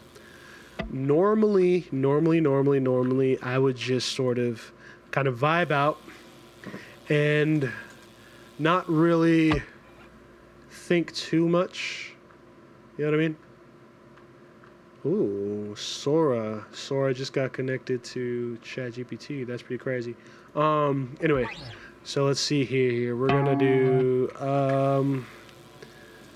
chord progression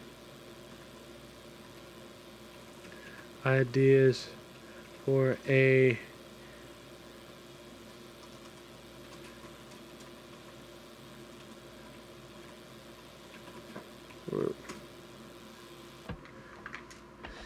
all right, so let's see.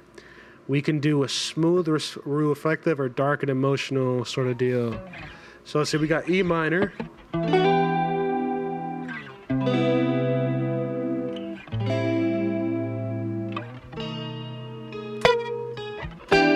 Okay.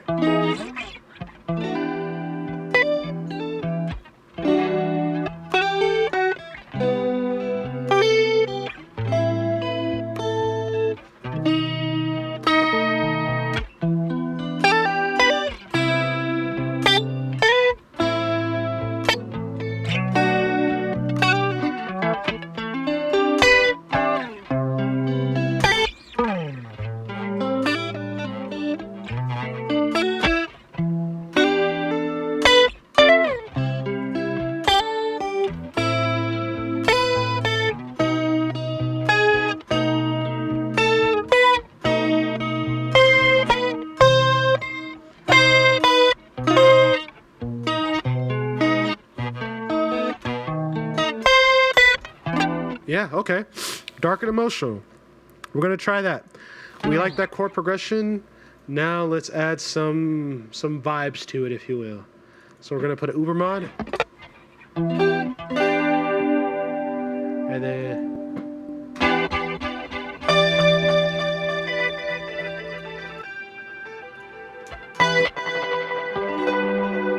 Okay.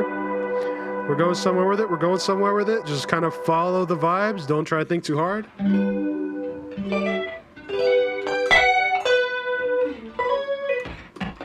All right. Now, since we're making a melody loop, when making melody loops, y'all, and this is a nice general rule of thumb, but even more so whenever you're like cooking up vibes, drum loops are your best friend with melodies. And since we're kind of doing something a little bit more dark and vibey, I'm going to go for 121. So, yeah, that tempo right there. You know, something kind of vibey. Something kind of, you know, right there. Feeling it, feeling it. Okay?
Okay, I could probably add some like pinch harmonics in there. So like,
okay, so that's kind of busy. So for something a bit more dark and atmospheric, even though we still want that chord progression, I'd probably want like a...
Okay, I feel comfortable enough to where we're gonna start recording. Just vibe to it.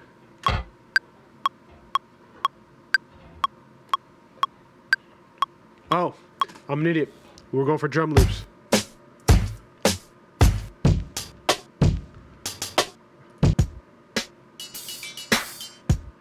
Okay, this is the one I want.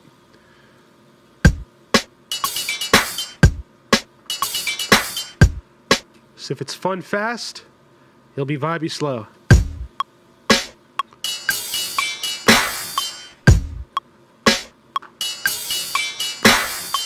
Okay.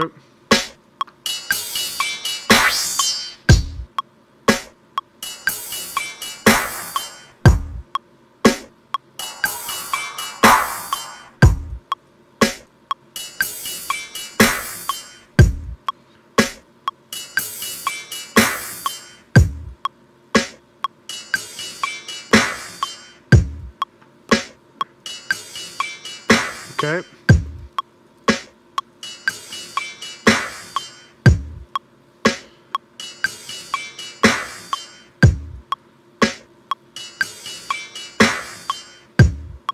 All right, and then I'm gonna put like a pretty basic hi-hat pattern, because I'm thinking, not but I'm trying to think in like R&B-ish terms, if you will.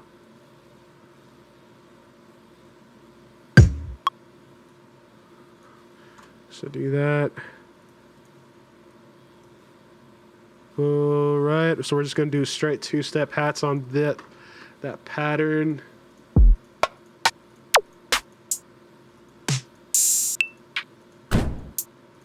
Basic hats for now.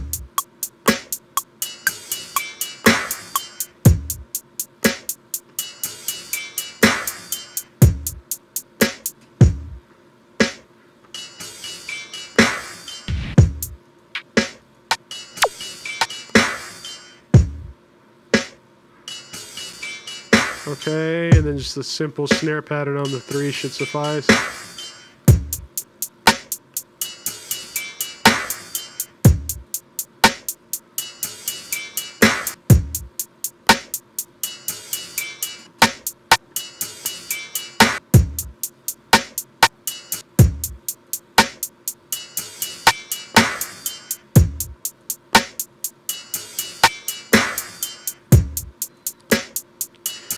So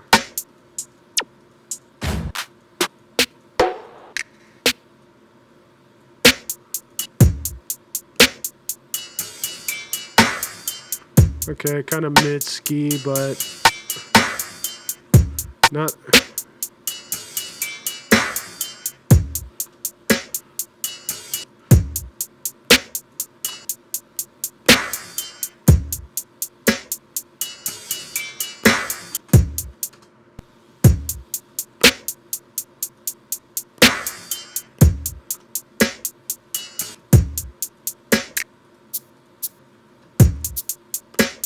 All right, was gonna do. I love how like I'm starting with like the drums, even though I said I was just gonna do melody.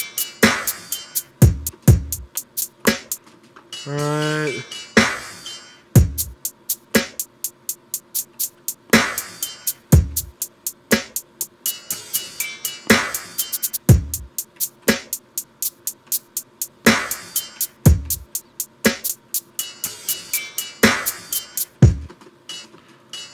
Okay.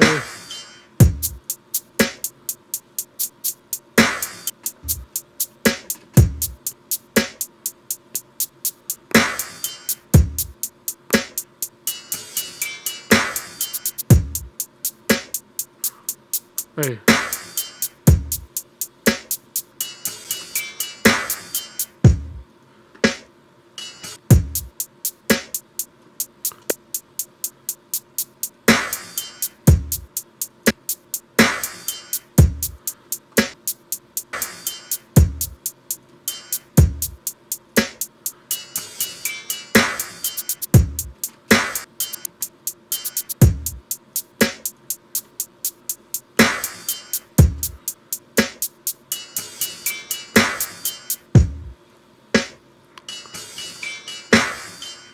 Okay.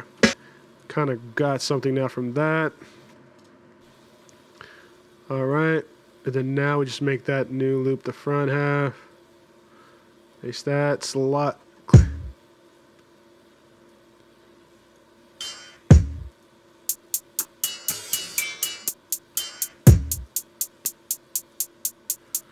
Okay.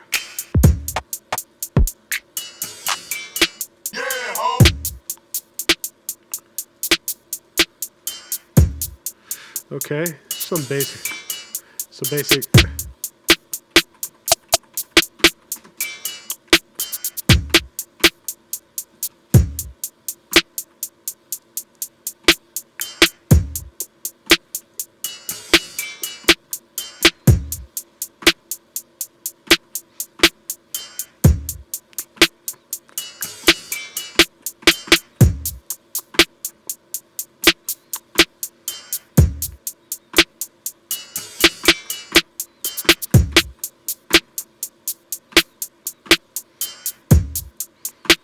Honestly, I just gotta keep it a basic 1-3. It's R&B. Like, I don't want to think too hard about R&B.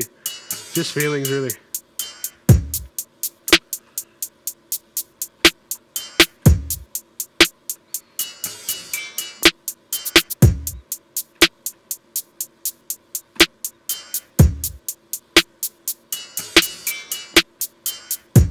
Basic ass melody, but you know.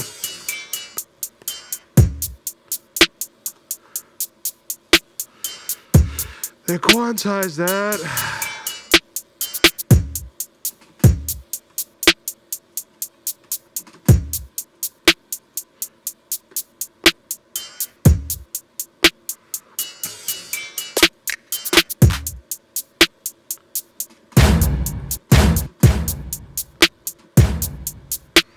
Okay, and there'll probably be a bass right there.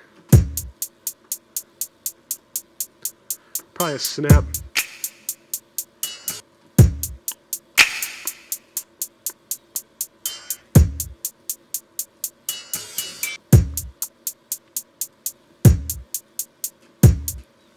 Yeah, I had on the right one. The 3 right there. Ooh.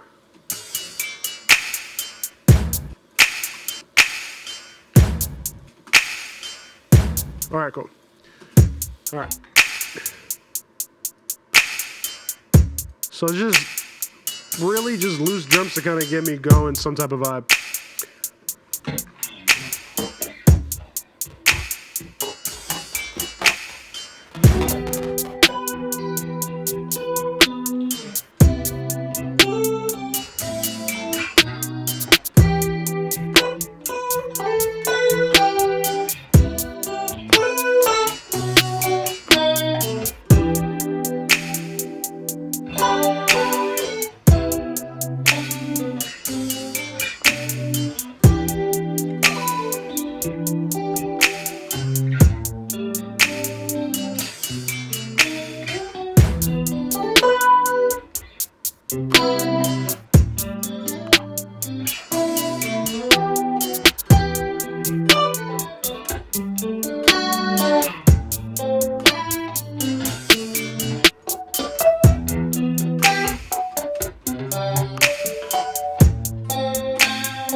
All right.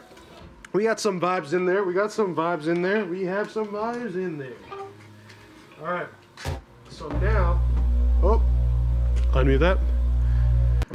There's gonna be a lot to chop up there, but I think we got some fun guitar ideas just kind of in that batch. So what we're gonna do now is we're just gonna duplicate that like 4 times. And so while that guy lives there, that guy is gonna go there, and then we're gonna copy him and put him here. That guy's gonna go there, and then we're gonna copy this guy and put him here. And then this guy's gonna go over there. And then we're gonna duplicate that guy like twice. And then this guy.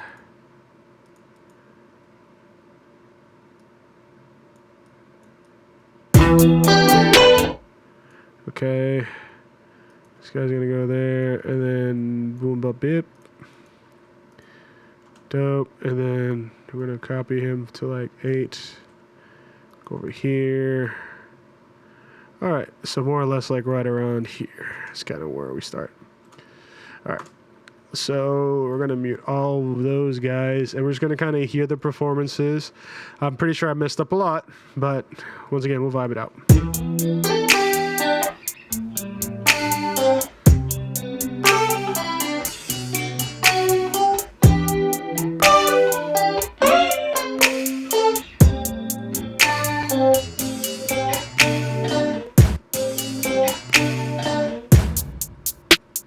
Okay, I like that ending part.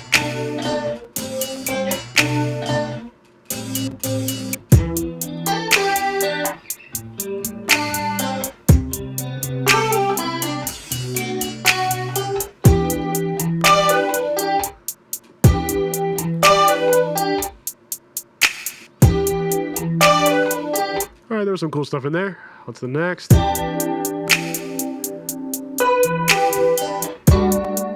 I really like this whenever I did this.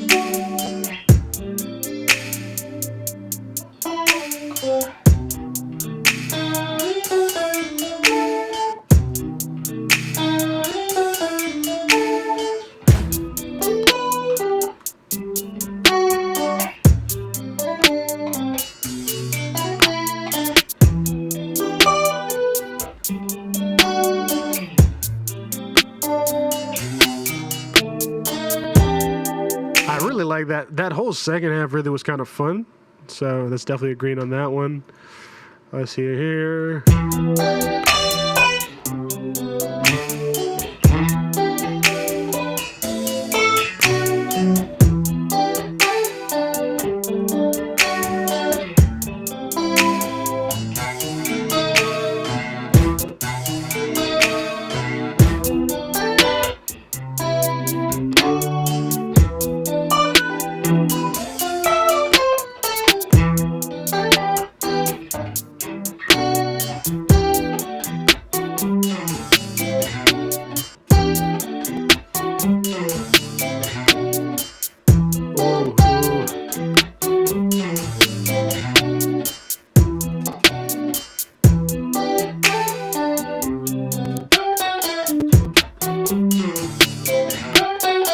Yeah, what?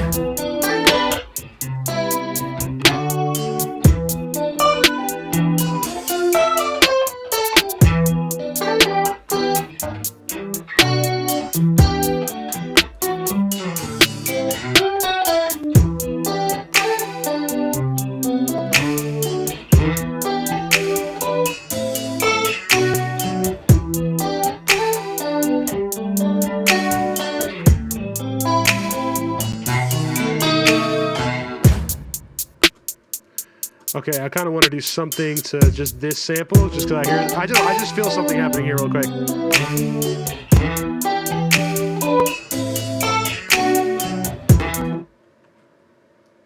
So copy this, go there.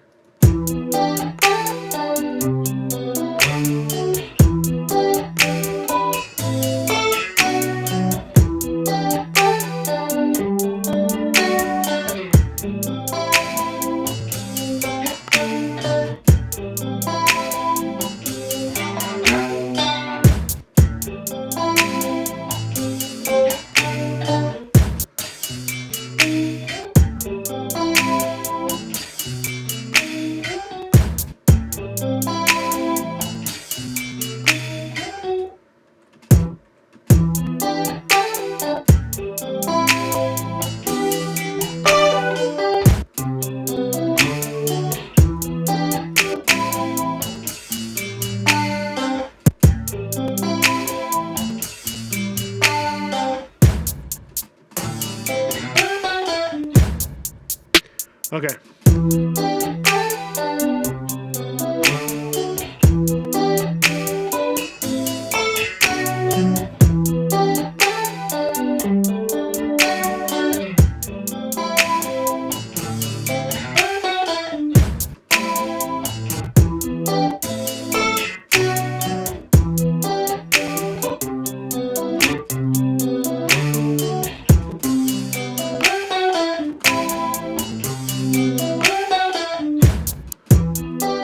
Okay.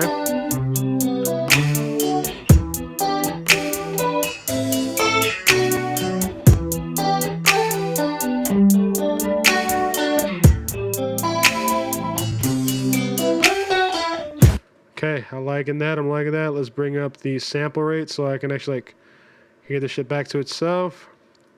That's gonna be its own loop right there. And then this guy.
All right.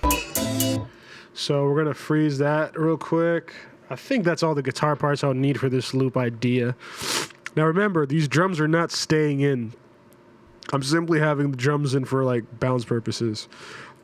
Because Lord have mercy, do I not have like, you know, that necessarily. I mean, I have like an intuitive rhythm just because I've played music long enough, but I've just come across other dudes who just have it even though they haven't played as long. So I definitely know I lack in certain areas of that. So.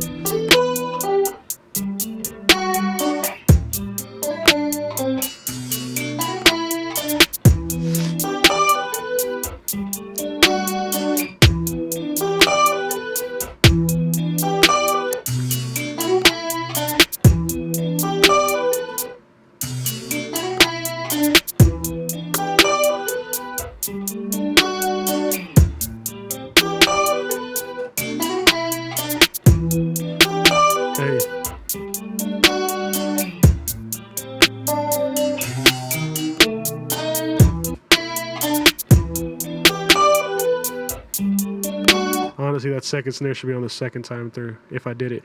Once again, not producing the beat. It's just I'm trying to get the bounce so I can really lock in. Because the more the bounce is locked in, the more the melodies and all that kind of feel like they imply it, even though they...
Hey.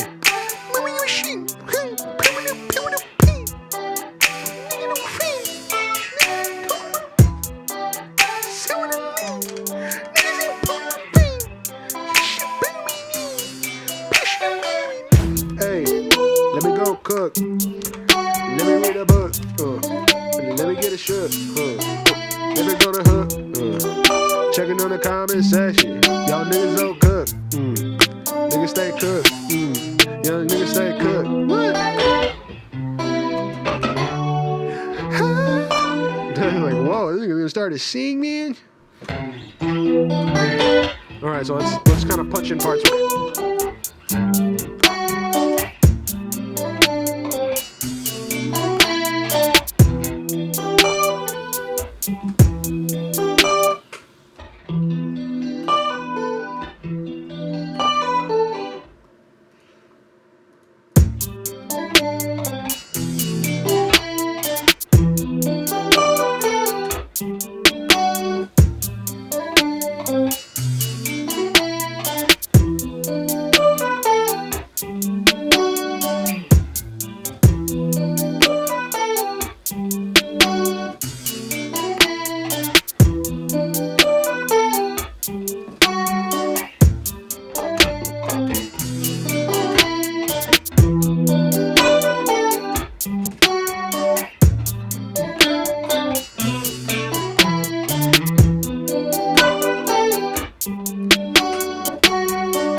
Alright. So let's try that on the second half, and then this guy on the front half.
Yes, sir. Hey, appreciate the follow. Appreciate the follow, Perry. Hey, appreciate that, Perry. Appreciate you, Jen. Right now, the goal is to make. Oh, appreciate the follow. What? So literally, I'm playing everything. So all of this is me and Dionysus right here. Right now, the goal tonight is to make 3 ideas. This is the first idea. So the first one is like a guitar-based idea. The second idea is gonna be more synthy, and y'all are gonna see like a little secret hack. I used to make those quick.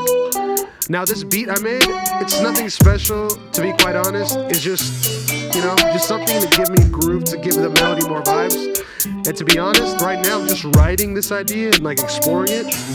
Whenever I'm about to send this out to my agent to like send it to artists and stuff, I'll do like some little mixing stuff and like adjustments to levels and whatnot. But outside of that, you know, hey, appreciate it. Hey, Dionysus, hard, right? I got more. Let's see. I'm a singer, music producer, and songwriter, by the way. Hey, Jet, real talk, tap in with my IG. Pop punk, dog. That's amazing. I actually I have a pop punk inspired record that I have in my vault, but it's not like, it's more J-rock than it is pop punk. But the fact that you're a pop punk creator, that's your wave right now, I fully respect it. Let's see, I do music too. I do pop and pop R&B.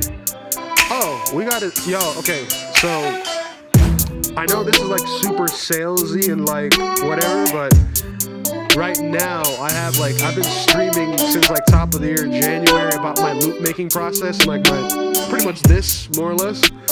And I'm gonna start putting those official audios and samples out on YouTube. So, hey, you guys might be able to sample some of that stuff, because I plan to put it out there for people to collaborate. Because normally, like, I charge for stuff like this, but also too with music, you don't want to create a barrier of entry to collaborate with as many people as possible. So, you know, hopefully we get to tap in on that. But yeah, right now we're just cooking it up. There's nothing too crazy. And also too, if you guys comment stuff and I don't see it, I promise you, it's because I only have one monitor.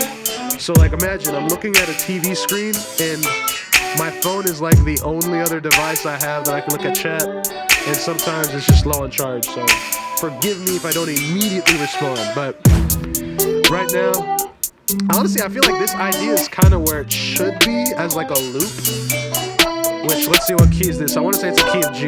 Hold up. This is like the worst part about cooking up whenever I'm doing loops, because it's like, okay, I'm gonna cook up, and then next thing you know, whenever it's time to name the track or whatever, I never know the key.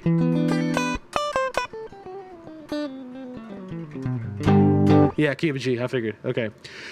Even though it's not really G major, and it's more like a G minor progression, I mean, you know, key of G. I usually stick to naming things in the major keys, because the major keys is just easier to generally like translate just concepts over, you know, from major keys.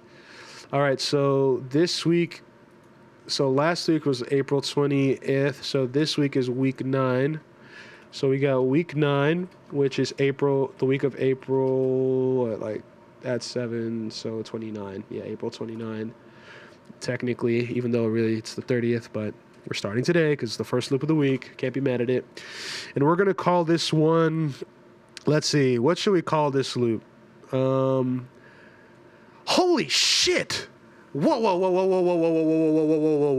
I'm sorry, guys. I wasn't looking at chat. I was like talking while I wasn't looking at chat. Jet. My nigga Jet, you do not understand, bro. You do not understand, brother. The paradox? You mean them 4 black niggas that are making pop punk come back again? You mean the cool ass young dudes that are making that feel awesome and are making dope content? That paradox band from, I want to say y'all from the Midwest, but I could be horribly wrong, to be honest with you. Yeah, no, Jet, brother. I probably already follow the band Instagram, to be honest. So you could probably find me on the most recent follows, like within the last 2 weeks, maybe 2, 3, 4 weeks, give or take. I started seeing you. I mean, I've been seeing y'all's content, I want to say maybe a month ago, but I didn't have the urge to follow until maybe a couple weeks ago. So Jet, you are, I'm telling you right now, brother, yeah. I fucks with that heavy. We're on the same page. Super cool. Let's see. Prairie. So I do sing. Let's see. I always somehow even end up with most of the random keys for my songs. Bro, D flat major, I'm not gonna lie. I got a couple loops in D flat major. I've learned you don't get caught up in keys too much once you start like listening to your inner melodies, which usually your inner melodies tend to come from your influences and people you've enjoyed. For instance, to Jet's point, Paramore. I mean, like in the punk scene, I think, well, pop punk to be more specific, but in the pop punk scene, Paramore is such like a crucial, it's really hard to say like, to give it some crazy objective sense of authority, but Paramore is such a cultural taste to pop punk and what pop punk has become because of their take on it. I mean, like for instance, stuff like, I can't play Misery Business off the top, but there's one song, the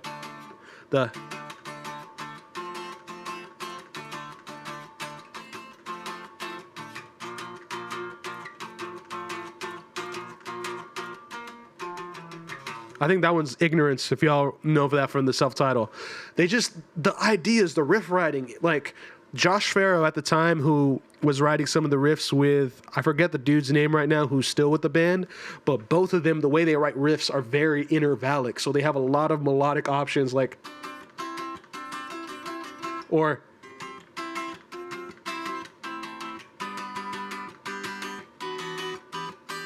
like a lot of their ideas like have these intervallic movements in them, which makes it so easy. Even like the newer stuff, like the from like the Happy, I can't even name the album right now, but it's the more funky album. Anyway, needless to say, Charlie Puth, Sabrina Carpenter, and other pop artists, those are the main two. Yeah, Perry, I mean, you got some pretty solid taste, bro. Not gonna lie, those are some pretty dope pop tastes. I would say of those sounds, like of those pop artists you just mentioned, Sabrina Carpenter is the one that entertains me the most, simply because not only her vocal prowess, but I think you can hear her years of experience as like a creative. And overall, I mean, it's kind of flourished into the modern sound of how dance has kind of been entering pop in a lot of fun ways. And I think Sabrina does it phenomenal. So, and Charlie Puth, I mean, come on, dude. That do I have to really mention with Charlie Puth? Like, that guy's freaking dope. Real quick, I got to name this loop, and so I'm just going to name it Perry Jet, because in honor of both of y'all following on this stream. This loop is going to be eternally named after y'all, because I was not expecting that today. I was just expecting to just cook up and be in my lonesome, you know what I mean? And then post this piece of content on my secondary channel as a VOD to then find out if nobody or some 2 people watched it, which I would still be grateful for anyway. It's not like I can't be, especially in this era. Be grateful for any love you receive because you're not granted it, you know? All right, so we came up with the name Perry Jet. So this loop is officially called Perry Jet in honor of my dudes that are in chat with me. Any finished songs? Hey, Avril Lavigne is the mother of angsty teen rock songs. Yeah, I won't say mother, but she's the only reason why I don't say mother is because like Joan Jett exists. You know what I mean? So if we're gonna go angsty teens rock and that kind of stuff, I feel it goes further back to Joan Jett and those people. But to be honest with you, in this current generation, I wouldn't be mad if someone said Avril Lavigne. Like what you just said, I don't think is a heinous take in this day and age. Could we hear any finished songs from you? Okay, guys. All right, guys. All right, Perry and Jet. I'm talking intimately to y'all and those of you watching on YouTube and Twitch after the fact. You know, I don't like playing finished records. One, because to be honest, I don't have any finished ThaniaBear records per se. Now, I do have 5 songs coming out this year from my band, which for you guys here, my band is called Nightstand Lamps. It's with my boy Bogus and a couple other my producer homies. It's a math rock hip hop project. So what I can do for y'all, because y'all are here and y'all are engaged and y'all seem like cool ass fucking people, we just knocked out one loop. We can take a little ear break and I can play y'all some stuff from my vault.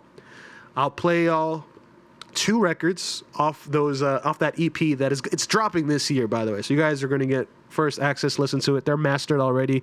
Well, one song I need to change a verse, but as far as the mix and the master, it's already there. So what I can do for y'all, because y'all have been super dope supportive and you guys followed me, bro. What is it? We're at 22 followers, I think, right now. 23, dog. What? We're at 23 because of y'all. That's crazy. No, I gotta play some sauce for y'all. We're 7 away from 30. You guys deserve it. Genuinely, I would be doing you a disservice otherwise. So, give me 1 second. I'm pulling it up. I'm pulling up my vault because it takes a minute to load.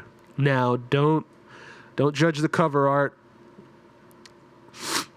bro. I recommend diving into it. I study music theory to incorporate jazz themes. Yes, I know there's a lot of negative stigma around music theory and all that, with fair reason, just because I think a lot of people overcomplicate music theory too.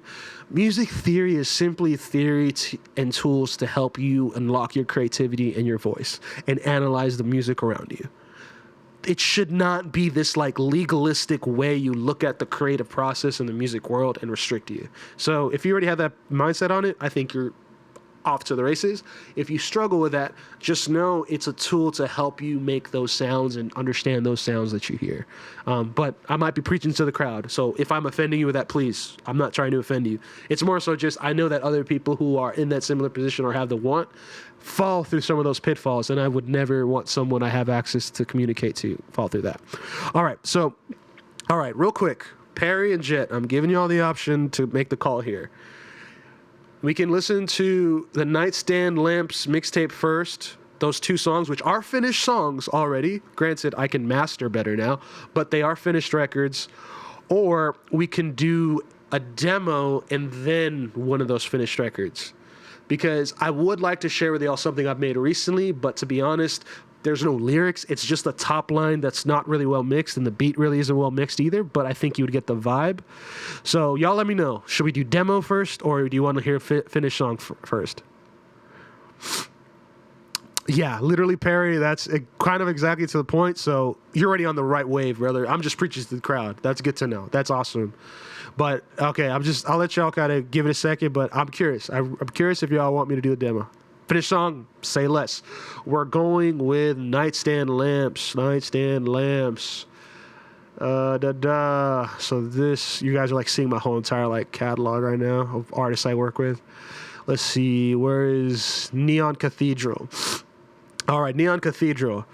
All right, so of all of these songs right here, the one that's not finished is Iconic. Now, technically it is finished, but the issue with it is there's a verse referring to Kanye and Jay-Z that our singer/rapper kind of wants to change because of how very poorly it aged, and luckily we had the freedom to change it.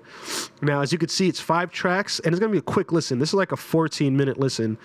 So what I'm going to do, I'll play Fugazi and Ghost Town. I don't want to play the whole thing because I would like for y'all to enjoy it when it comes out real time, but also too, just as a gift and thanks of like, I just appreciate y'all, we'll play those 2, and then I might play a demo or 2 after this. But I also do want to cook up again. So without further ado, the title track off of this EP, I'm going to blare the volume so you can kind of hear it better.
part was like what?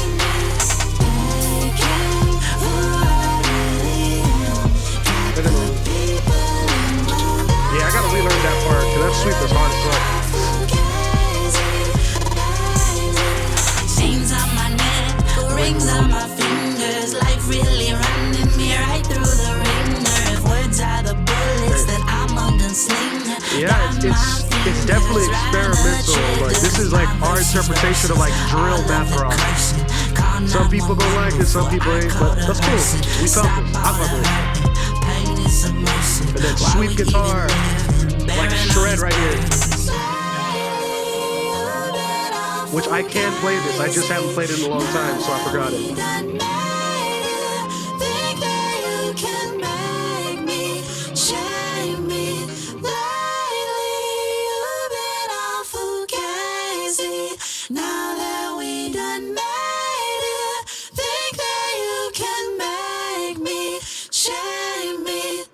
So that one was called Fugazi. And now you said demo next, which I will play a demo next. Now this demo, the beat was made by my homie. Well, actually, no, that one's actually kind of not really pretty. I'm actually going to play y'all an idea that I made at the top of the year. So like we're talking, I made this January 4, I want to say, this idea. The guitar, you're going to notice very quickly. Love the harmonies. Dude, fun fact on the harmonies, by the way. Just like on the mixing side, because I'm pretty sure, Perry, you will be able to appreciate this. There is a main vocal stack, and then we did 4 stacks per side on each part. So, like, for instance, there was the main part, and then we did like a second part and a third part. So I believe we did a 3-part harmony. And from that 3-part harmony, each harmony had like 4 stacks to it, 2 on each side. And then the only ones that were in the center, I want to say, was the actual main top line. And then everything else, I just had to mix around it. So fun facts on how we mixed that part in particular. But harmony is like, it's really about how you use the stereo field to your advantage sometimes. And that one was one of those records to where it's a drill based record, but we wanted to still make it melodic and kind of rocky and poppy to a degree. So there's a lot there that was going on, to say the least. All right, now this next demo, this was the first idea I made this year. And once again, it's a demo. There's no lyrics. I'm just vibing the words and even the beat. Like the guitar low-key needs to be retracked, but I just had fun. So all the disclaimers away, I still love it. Like it just has a stupid energy to it.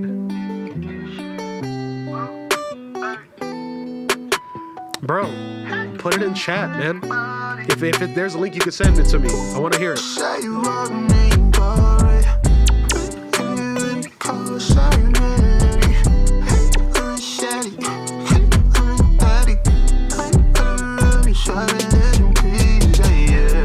Oh, that's fair. Audio Technicas are tough to produce on.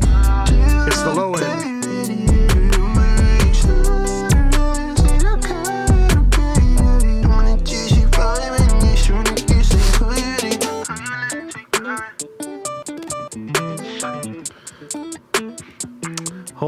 Hold up. Let me see.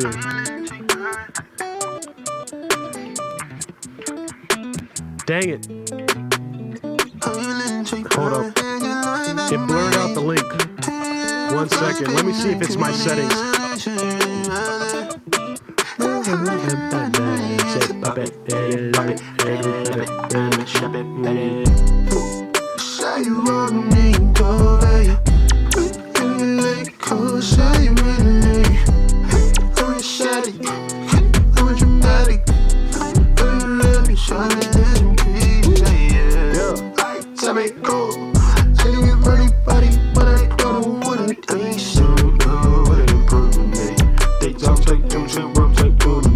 Okay, for some reason it's not showing the link. Can you... I'm curious if you can like DM me or like whisper me the link. Hold up. Let me see something. Hold up.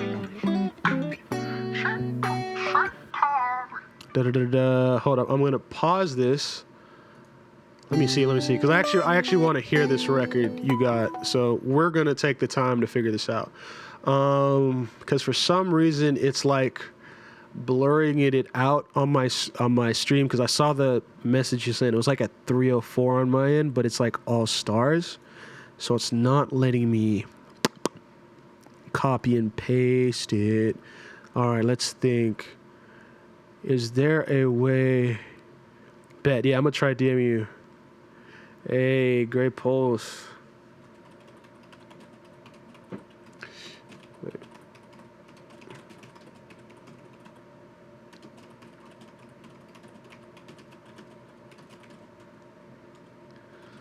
Okay, let's do that. Boom. All right. Let me DM you real quick. I'm gonna follow and then yeah. All right, Perry, try to send it through that little whisper I sent. See if that works. Which I'm also I'm gonna see if I can follow Gray. Let's go. We got the link, baby. We got the link. Okay. All right. First, let me make sure I'm gonna follow Gray because he followed me. And Jet, we're gonna follow Jet back because Jet is dope. Jet still might be in chat. I'm not entirely sure because I turned off my viewers. All right. Hold on. No, play it. Okay, real quick. Are you cool with me streaming it, like showing it on like the screen? Just real quick, Perry, because I don't want to just assume that it's cool. Like I definitely would like for it to be cool before I just do it. You know what I mean? All right, so we got 4 of each harmony, 2 in each ear. It's so different parts. Of course. Okay, cool. All right, real quick, I'm going to reload the stream manager. Reloading the stream manager. Cool. All right. And then I'm switching the screen right now. Boom, Z. And then I am going to switch from this view to the gaming view super quick. All right. So Like You Do by the boy Miles Clay. Let's get it, brother. Well, I'm sorry if you got me staring, but I just can't keep my eyes off you. And no matter how I try, you got me paralyzed. I'm always stuck on you. Yeah. Your skin is porcelain and velvet. Okay, I'm ready in And it. you look good enough to eat. And I'm trying to settle in and be a gentleman, but I know you taste so sweet. Come on and share it around. Don't keep it all to yourself. Okay. Give me some of that you. Don't be greedy, please. You got me here. You have a good on my voice. knees. I can tell you Give me practice. some of that you.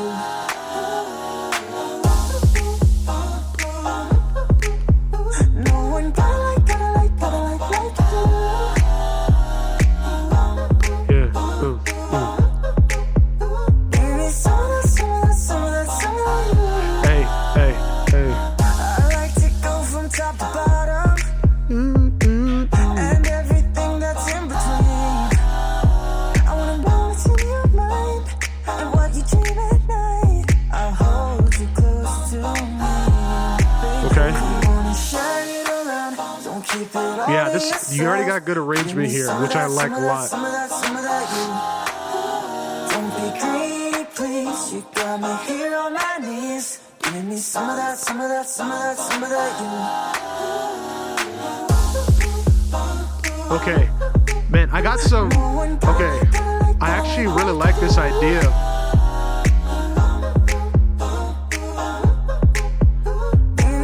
No, brother, I get that, but this is kind of like one of those songs that I think you can get like really well placed on sync.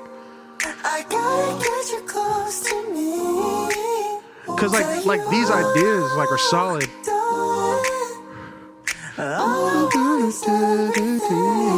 Yeah.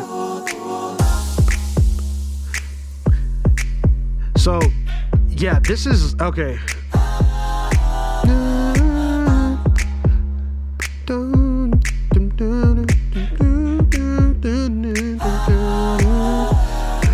Man, you know what's crazy?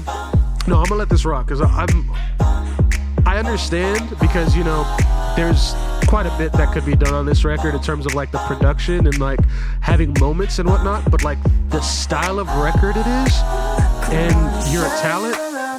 This is a solid song, bro. Like, this is a solid song, Barry. Like, I wouldn't feel ashamed about this at all. This is actually pretty fire. But, like, as a producer, I'm able to hear where songs and tracks can go. Like, even my demos, like, I know that they're demos, but this is, like, a really solid record. Like, you should feel good about this. Like, pretty fucking solid that you have this in the vault. And it's worth revisiting and reconstructing only because it's a solid song. Like, even the way you ended it, like, I will say there's some repetition in here, but it's kind of a poppy thing to have repetition. Also, too, the stacks. I love the stacks. I love the chord choice and the voicing and the pocket of it. It's very, you know, I can definitely tell there's some... I mean, I can't tell. I hear vibes kind of like a Laufey. I don't know if you're familiar with Laufey or like Love and all them that do like pop, the newer pop stuff. And I think I'm better when I'm with you. That record, I don't know if you know what that record is, but there's a song that's like, I live for the first time, I live for the wrong time, I like me better when I'm with you. So, yeah, definitely, brother. I feel like if you really tapped into more Laufey-based, like, drum choices, which the drums weren't too bad. Yeah, but specifically Laufey, but I get them mixed up, I'm not going to lie. But that sound, that kind of pop sort of like lane, I feel like that's where that song is. And to be honest with you, in my opinion, if I was looking at it as a record that I was working on, it's like 70% of the way there. And like 20% of that last 30 is in sort of figuring out what that space is in the production, because there's a good amount of space in there for your vocals, which is awesome because it helps with the stacks and all those harmonies. But also, too, you want to have some variance. You want to have movement and motion. Boom, boom, boom. All right, we got a BandLab link here. All right, let's get it. Why don't we? Ooh, I can already tell by the transients, just by looking at that transients, that shit's mastered. Look at that. All right, let's rock it. Let's go.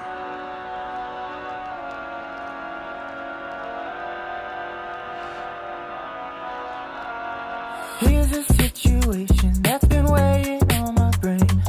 I know you've been looking for something brand new. Nothing's forgiven. The low end on this is nice as fuck. Separate. Tell me, baby, can you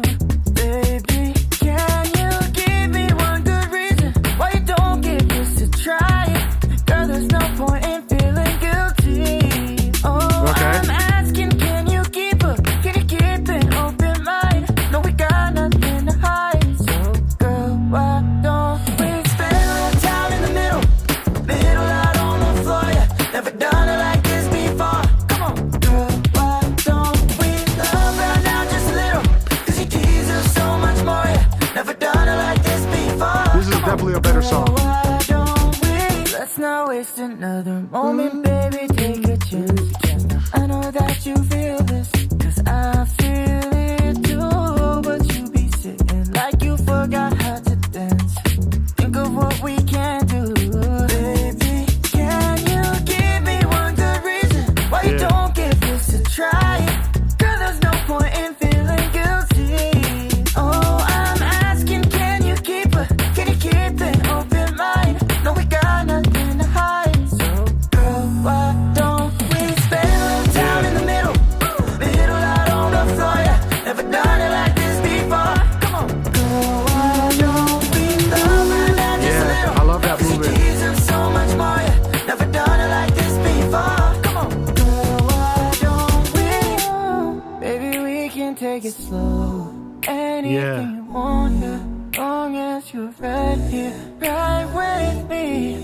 Baby, I'm gonna love you different. It's what you've been missing. Can't you see? So girl, why don't we?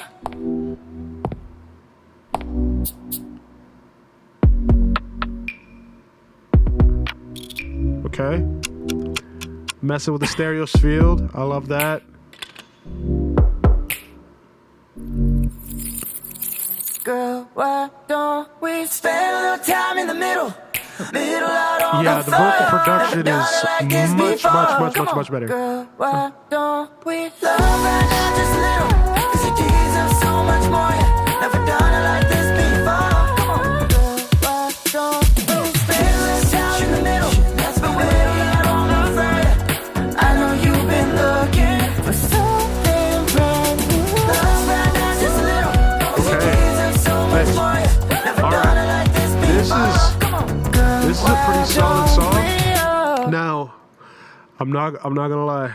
I'm not gonna lie, brother. Not going to lie. I have a particularly personal critique on that one record. And this is personal opinion, subjective. It is not an objective opinion. But I would say the drums on Like You Do are slightly more attuned to that song than the drums on that record. Now, once again, it's finished. It's your vision. It's amazing. Keep on pushing it. I'm not going to tell you otherwise. But in terms of my producer ear, and if I could just lend an extra perspective, I feel the next level for this type of sound for you is going in on that drum production even more so. And not like going in terms of like changing it and doing something different, like a different rhythm. No, there's like a nuance to really like finding ways to blending in the sounds into the record. It's very hard to vocalize because it's kind of one of those you really have to have like just a sound for, and that just takes experimenting and doing a lot of stuff. I'm going to play you a record that I am working on where I got the luxury to do the vocal production and help out with some of the mixing in terms of the instrumental, but it was predominantly the artist. It's this project called Household. I'm going to only play a snippet because really I shouldn't be playing this on stream at all, but I at least kind of wanted to, actually side B might be a better showing than this side, to be honest with you. So I'm going to play this version right here. This song is called Neck. I would say this is a different type of pop. It's not a Bruno Mars style pop. This is more, what's this? This is more, what's that band called? Fleetwood Mac. Think more lo-fi, funk, yacht rock. That being said, though, it's Bell Biv DeVoe. Yeah, definitely I can see the Bell Biv DeVoe reference. I feel like you gotta lean into more of those 606 drum kind of sounds, or the 909 really. I mean 808.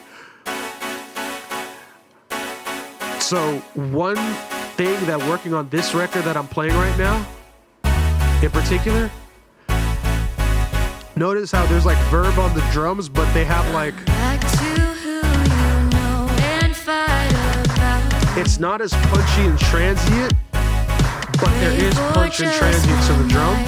And I feel like that's like, if you're going for that era, like that sound, you're gonna want to find ways to like texture the drum in that way. But that being said, I didn't mainly do the drum production on here. This was Spaceman, the other artist on this project.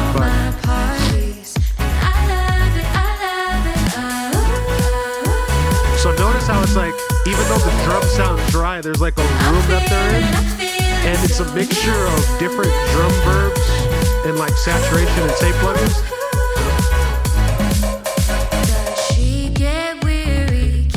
I'm not gonna play too much of that because I really don't want to like bore you with it. But yeah, very 80s, like, you know, like kind of like in that lane, which I don't think that's what you were going for with your record. But I'm bringing that up in the sense of like, I feel, although complete, and I'm not saying it's not, I feel there is another tier. And to be fair, I could say the same about myself. So that advice applies to really anybody. But just from my perspective, because I really think like both songs you play for me, this is a solid song. The master and mix on this is, I mean, as far as you doing this on Audio Technicas, bro. See, now the Teddy Riley stuff, I actually, it's actually kind of embarrassing. I don't listen to as much Teddy Riley, or have listened to as much Teddy Riley as I should, even though I'm familiar with him. So kind of embarrassing, not gonna lie on my end, but I am familiar with Teddy Riley in the sense of his artistry. But yeah. But nevertheless, bro, the Like You Do, I really think Like You Do is something you can bring back. Like there is a market for this in sync licensing, brother. Like don't let this stay in the vault if you have the luxury to. And that, I'm usually like, you know, not one to just BS stuff like that, but I really do think that's something that like you can make. And then the other record too, I think that's just going to be a matter of working it. Dude, you should send me some of the 80s stuff in general. Like I've had more time working on those kind of mixes and productions, just because working with Household and all that is kind of like, it kind of got me that sort of ear, I guess, if you will. Now, granted, my personal drum production, as you heard, it's a mixture of like trap and like Two Hollis, you know, new age rage and like hyper pop, you know. So I really love those kind of things. Even drum and bass and like liquid, I tend to find my personal sounds going there. But I've dabbled in the dark arts, if you will. You know what I'm saying? Like I've done some things in those vibes. You know what I'm saying? You know, those thingies. All right. Okay.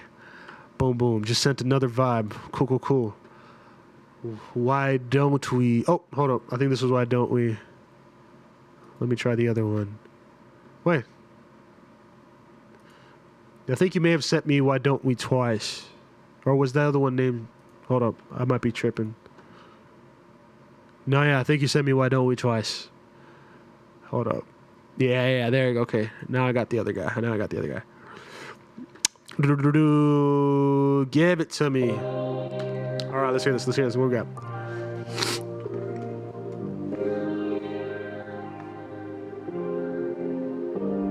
Already like the sample. Yeah. Now the drums on this are fire already. Let's go. Hey. Help me out, give me a clue. Tell me, do I really got a chance with you? 'Cause that's my song that you're dancing to, yeah. Slow down, tell me what you're saying. So much before you knew my name, yeah. Who cares? No, I would never blame you. Yeah, the vocals on this are solid as fuck too. I love you. You never wanna hold my hand. Yeah. Only get one thing from you. You give it to me. Yeah. And I promise, girl, you won't regret it. Baby, I won't ever let it fade away. Yeah, I like this. Give it to me. Hey. I know you want me like I want you. Baby, I'm risking my heart too. So, yeah, I see you out dancing at the club. Baby, would you even call this love? You say no, but you're still caught up on me. You never wanna say you're sorry. You never wanna make it right. There's only one thing you wanted, to give it to me. And I promise, Hey. girl, you Yeah, that won't little- regret it. Baby, I won't ever let it fade away. That little thing right there, I love that. I know you want me like I want you. Baby, I'm risking my heart too. So, don't waste my time. Let's see, 80s. I mean, yeah, the clap's loud, but I mean, you know, to me, anything that's a mix issue is fixable. If there's like an arrangement problem, that's more of what's it called? If there's like an arrangement issue, that's way more. I would find that more of a problem than like, oh, this is too loud or this is, brother. Mixing stuff can be mixed better. Like that's. I think you really gotta. This is another. Like to me, I feel like you have a really solid. Like this is pop, but like I wouldn't call this 80s though. It's kind of funny because there's like a little bit of like a West Coast bounce to this. Like, it's just that like that. Boom, boom, boom, hey, boom, hey, boom. That's like some West Coast shit, low key. So So like West Coast meets like Justin Timberlake, what's it called? Timbaland pop. So this is like pop R&B for sure, but I wouldn't say it's 80s. It's almost 2000s pop R&B actually, rather than 80s to like pop R&B, I'd say, because like the pocket's got hip hop pocket, but it's like, yeah, the style isn't actually very 80s. Exactly, like, you know, which once again, to be honest, 80s instruments are used in a lot of modern day production. Like 80s instrumentation is kind of like superseded or super outlasted the 80s out of lack of a better terminology. So, you know, I would definitely kind of classify that in more like a 2000s pop R&B, to be honest with you, because it really has a lot of Justin Timberlake isms whenever he was working with Timbaland, but it's not too, because they had some pretty like stripped back kind of vibes, you know. So I wouldn't say it's completely in that world, but it's definitely coded in that. So definitely that's where I would lean it towards, but I would say it's definitely pop R&B for sure. And dude, your vocals, I mean, dog, you're on the fucking right track with that, especially if you're working on your album right now. Honestly speaking, put me on your contact list for a mixing and mastering client. If you're looking to outsource your mixing and mastering, I would gladly give you a deal on that, because of what you played for me, I really think I could help kind of like give you another perspective that can help enhance it maybe in some way, shape, or form. Just because I feel like you already have really good ideas and you have solid songs. Like you know how to write a song, and which is very valuable in this day and age. And also having the production skill behind it is very crucial, because one, you have the ability to track your stems the way you want to for your vocals. And that's very, very powerful, especially in this day and age with the independence movement and direct to consumer being like a push for the industry. Your ability to kind of make these songs and build your own catalog and like make your own album and have the means of production to do so. I mean, bro, Charlie Puth and all them, you know, the Jacob Colliers of the world, like, definitely, hey, do whatever you have to do to get the knowledge. In my opinion, I wouldn't mind if I made information products if people pirated it, because at the end of the day, they're seeking out knowledge. Granted, pay me for it, but at the same point, if you go and create a new life for yourself from the education, I think it's way worth it. Heck yeah, brother. Honestly, you're putting in the work, dude. And especially going to Berkeley and being around those. Yeah, no, Jacob Collier is that nigga, bro. Or that wigga, I guess. But anyway, I think you really got a good ear on you, and you're like trying some really fun ideas. And I really think just stay doing it. Don't stop. Just stay doing it. Like, I already think the songs sound solid.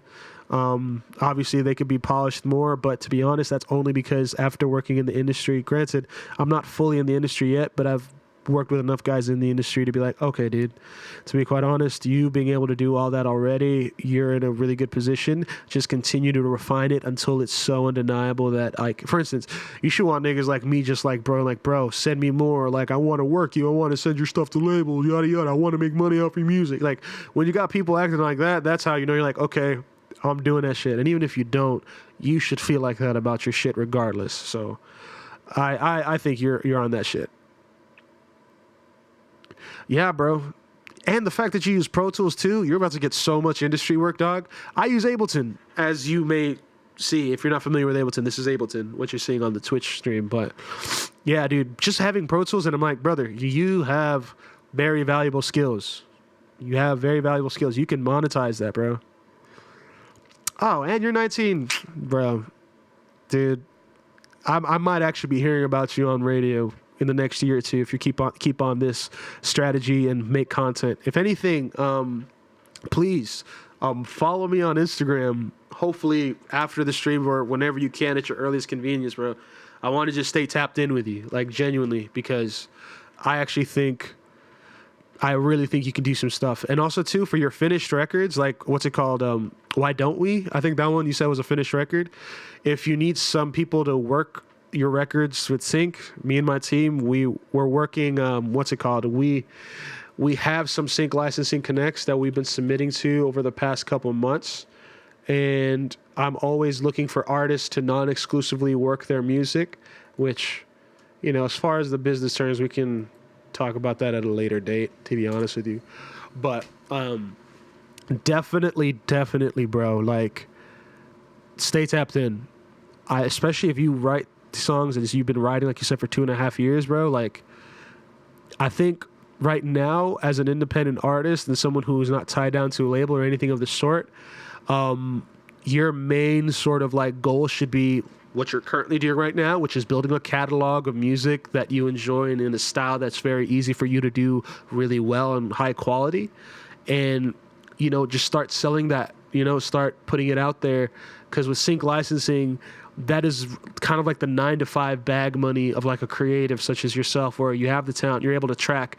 And if you get to a good flow and you start getting some funds through it, now you don't even have to make the beats anymore. You can just pay for really dope beats and exclusive beats from really cool producers, and you just write to them hoes, and then you start cranking out dope ideas, because you have the talent to track yourself. You're your own tracking engineer and mixing engineer.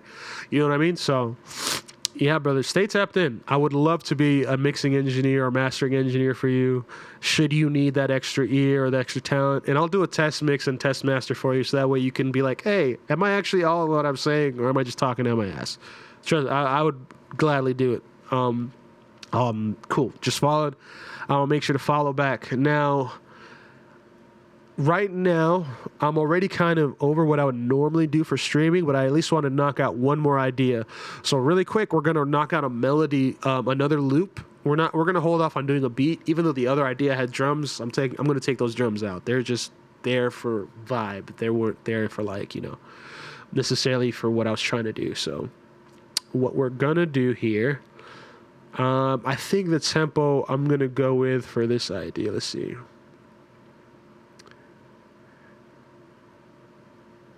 Here's the thing, bro. Okay, hold up. Before I lock in on this loop, the stuff that comes easily, even though you don't feel connected to it, which is more than likely just the artistry of it, because we always want to push ourselves with our craft. I mean, we don't want to just be satisfied with just like a...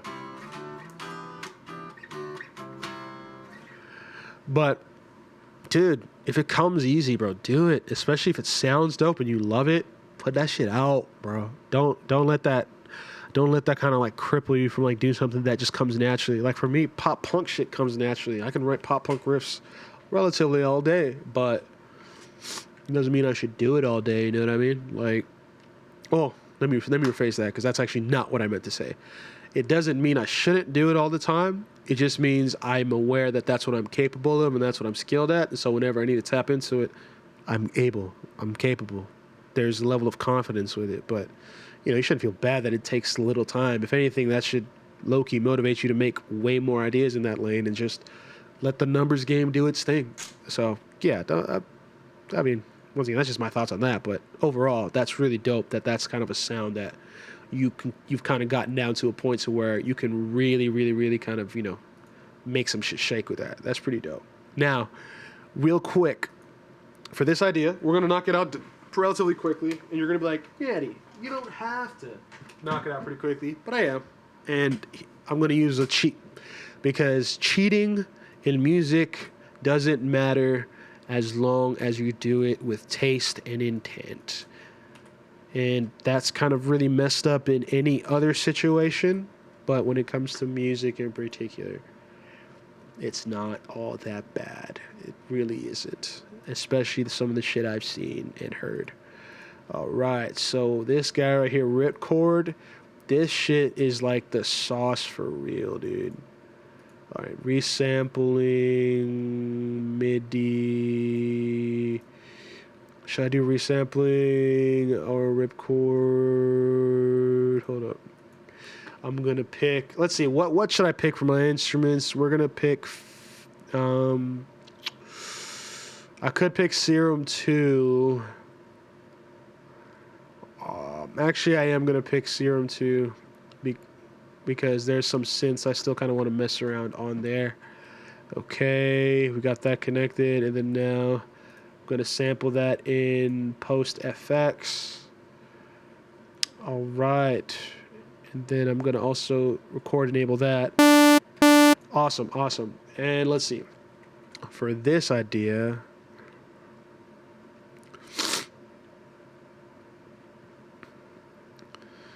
honestly, pop stuff is harder than R&B stuff in the sense of like pop is also ever evolving, so R&B blends into pop too. So keep that in mind. So where pop really is like an ever evolving and kind of like ever growing sort of like description, if you will. So in a manner of speaking, it is always going to be more difficult because R&B can grow or can get stagnant or can have different subgenres, in which case keeps it alive. And then with pop, it's kind of literally whatever's popular, in which case, I mean, there's so many things that can be injected into it. It's very, I guess amorphic is a good word. I don't know, something to that nature. But yeah, no, I get that.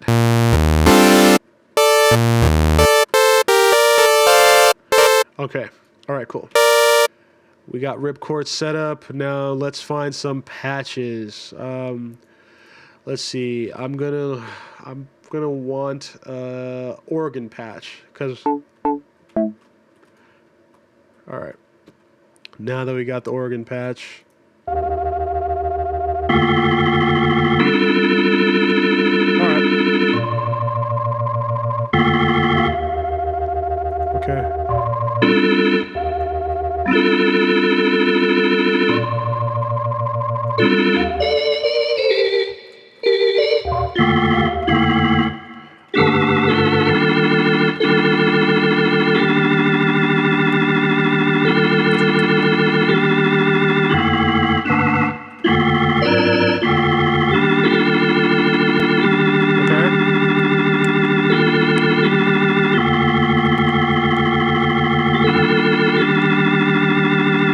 Let's get a tempo.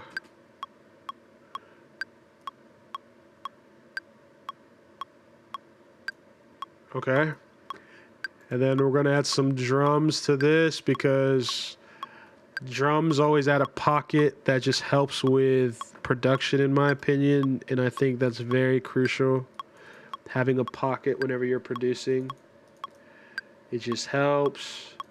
I usually remove drums after the fact, but once again, very simple shit. I'm not going to overthink it.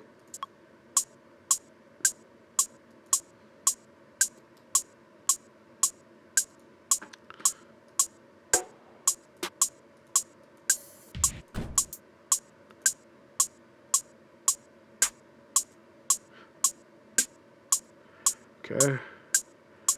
So, let's see. Don't like that snare. For whatever reason, I keep on using Skrillex snares on R&B. I can't explain it. Very like Jack U, Skrillexy shit I've been using on this stuff. I don't know why, but okay. No.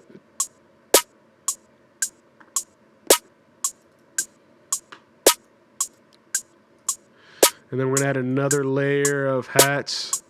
Hold up, I'm gonna play it real quick.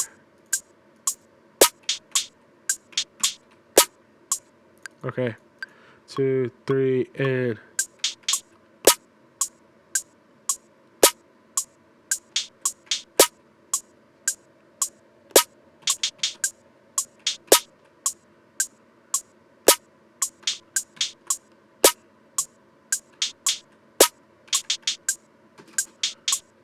Okay. So. And then that one is more so.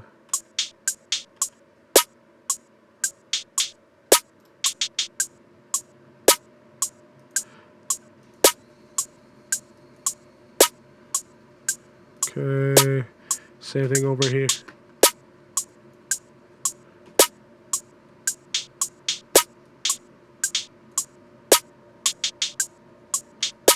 Okay.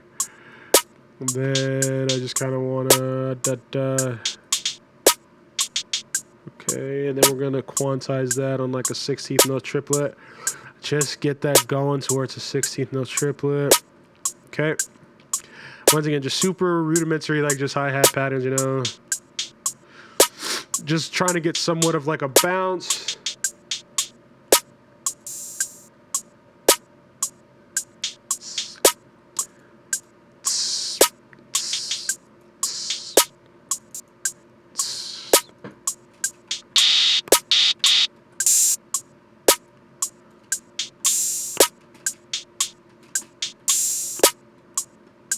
Okay, just gonna get that a little.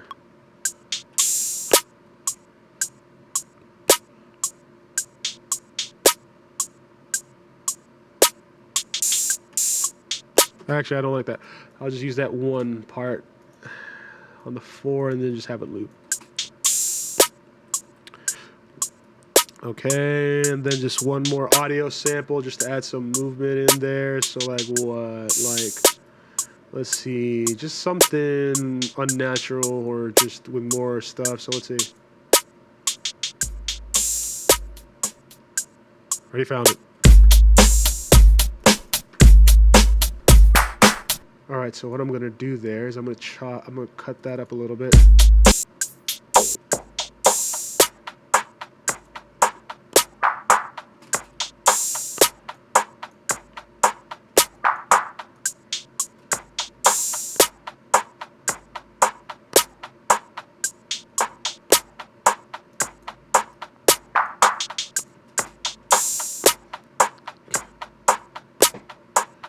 Okay.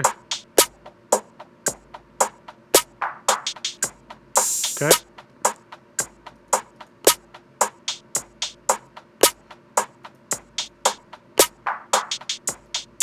All right, and then the second half, it's literally just gonna be double time.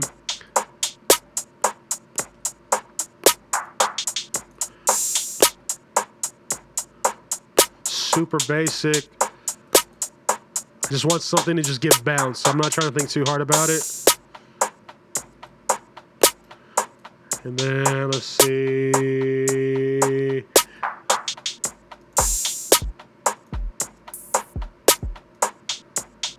Okay. And da, da, da, da.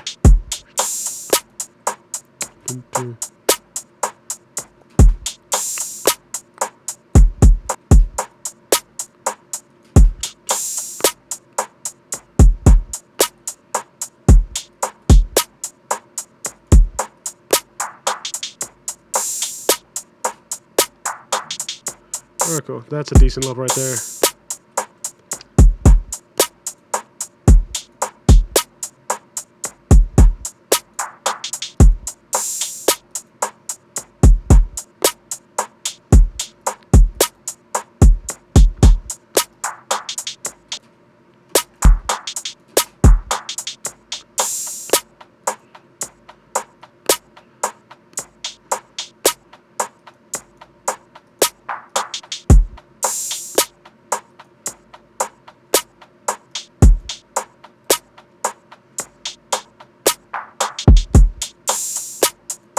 Okay. Awesome. Just something simple. Let's see.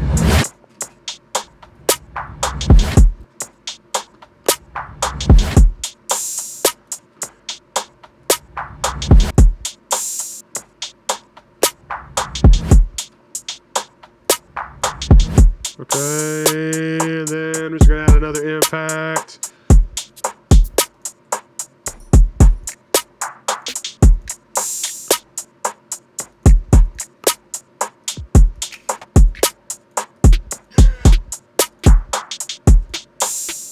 Hey.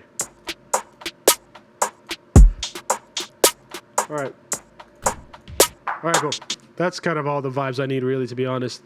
Anything extra is a little too much. All right, now back to the chords, because I'm making melody loops. It's like, why are you doing drums on a melody loop, dog?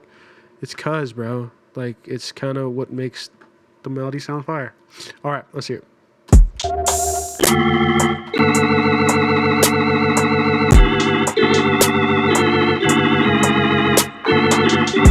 All right, this shit is cheats, bro.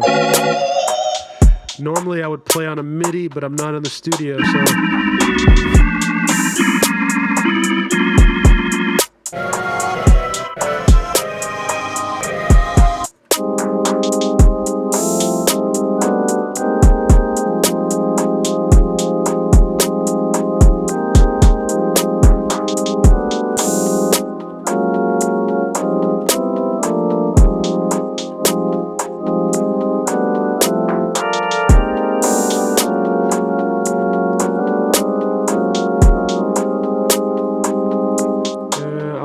something slightly more Dorian.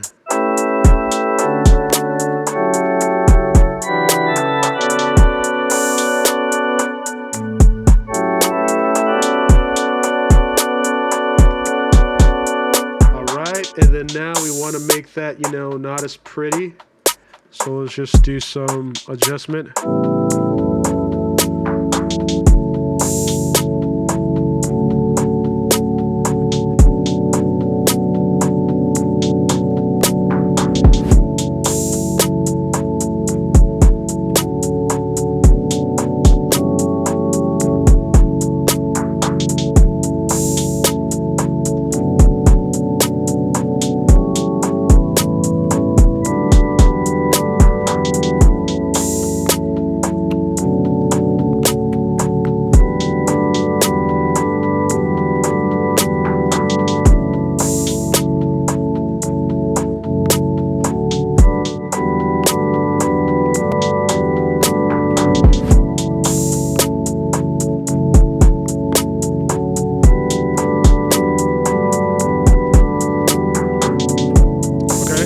It's got a little bounce to it.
Cool. All right, we got some vibes there, which I think I'm going to resample that because that's like a nice melody bed, sort of.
right, just having fun with that part. Let's see what we get here. What we getting here? What we getting into here? What are we getting into here? It's kind of now. I kind of want.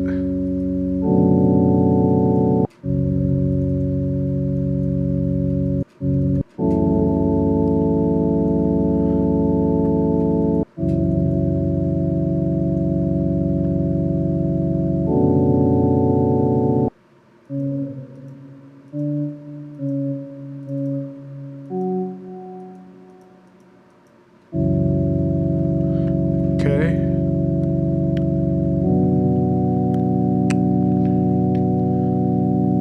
All right, real quick, we are going to resample that, which resampling is very powerful, you know what I mean? Such a good tool.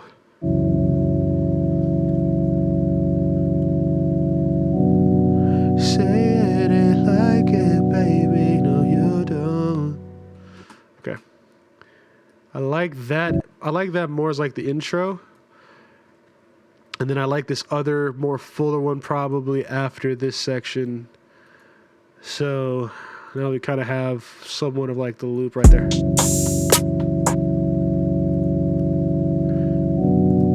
All right. And then we'll probably stack this. All right, now I'm going to change this sound to another sound.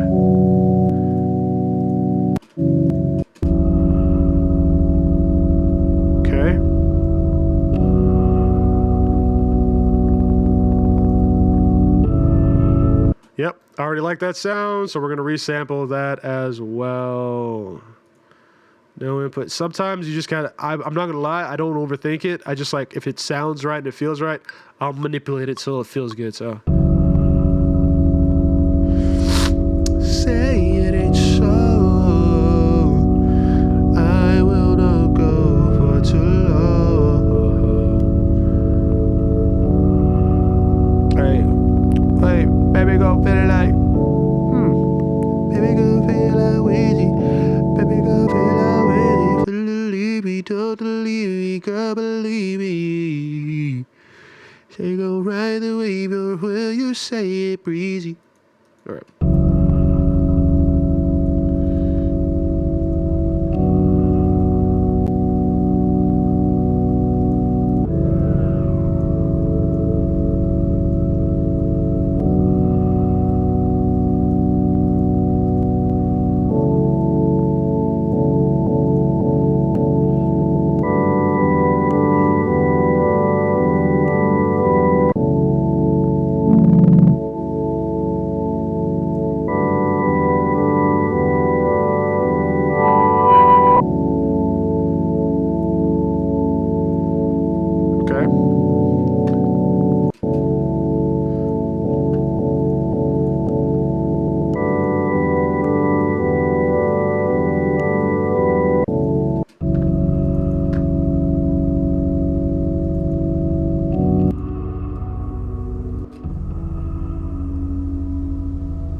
Yeah, okay, we're getting somewhere with this.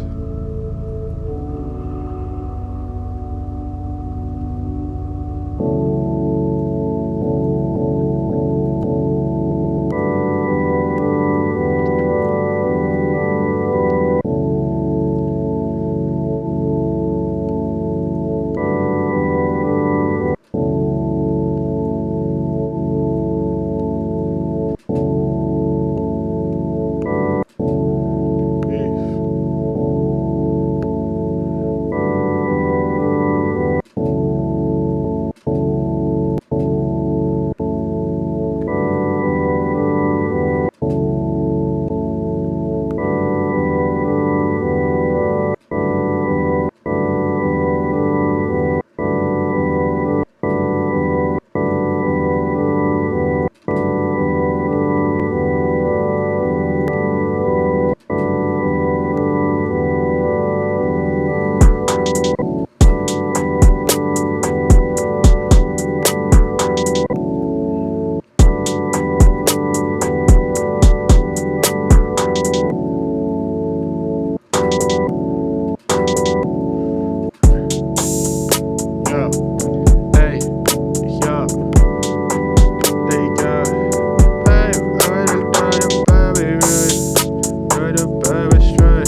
All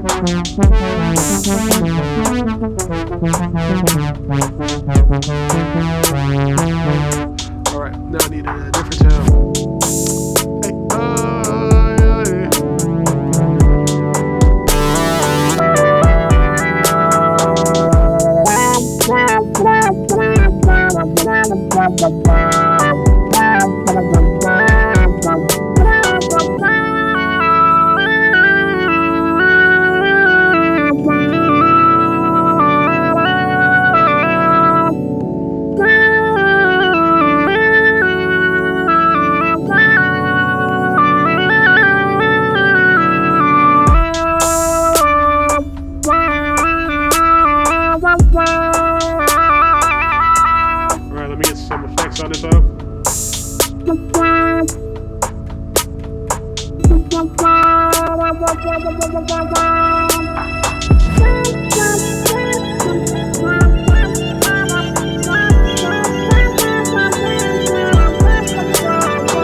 freeze and flatten that. Da da da da da. Just have to like kind of fuck it up a little bit.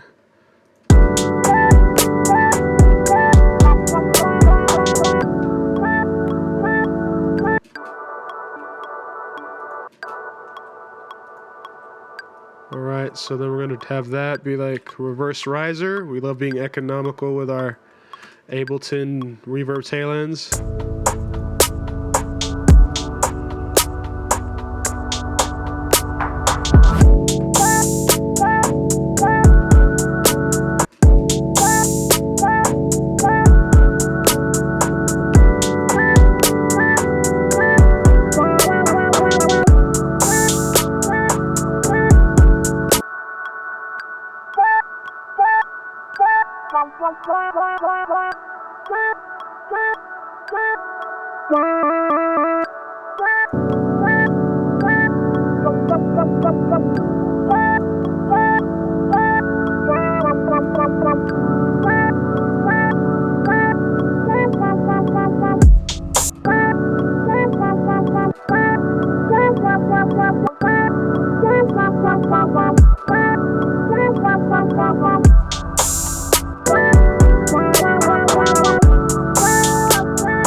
Put a room verb on that.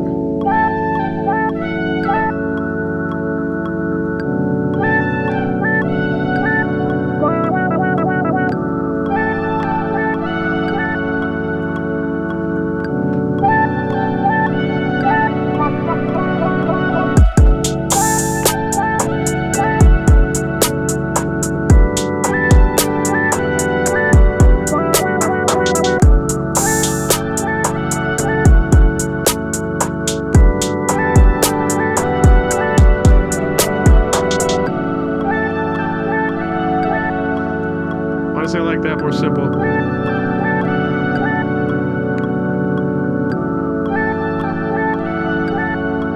Okay.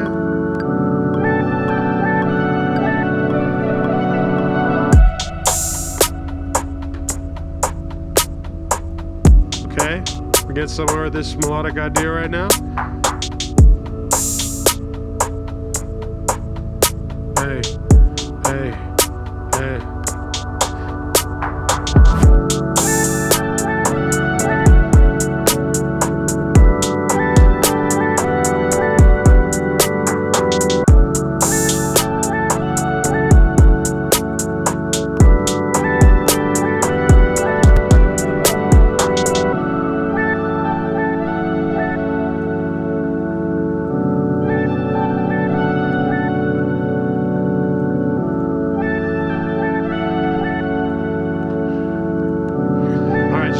Sound, I think, and I feel we're Gucci on this one.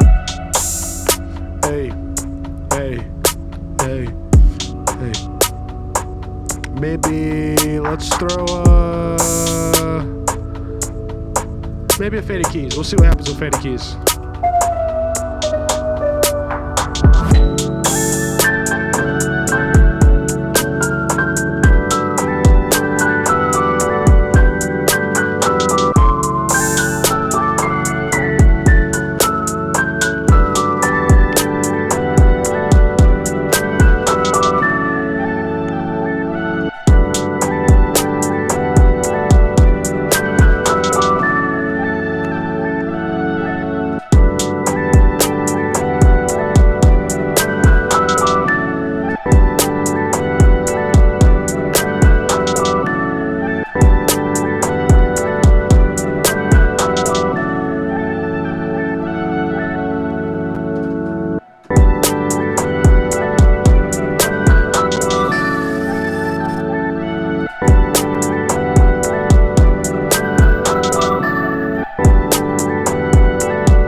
too, which I'm not gonna lie, the drums and bass are like the weakest parts of my production skill set, which is unfortunate because they're some of the most important to like a feeling of a record. So it's like, bro, you're such a saying you can't produce, and in a manner of speaking, I can't.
Simple bass line. We're just gonna do simple.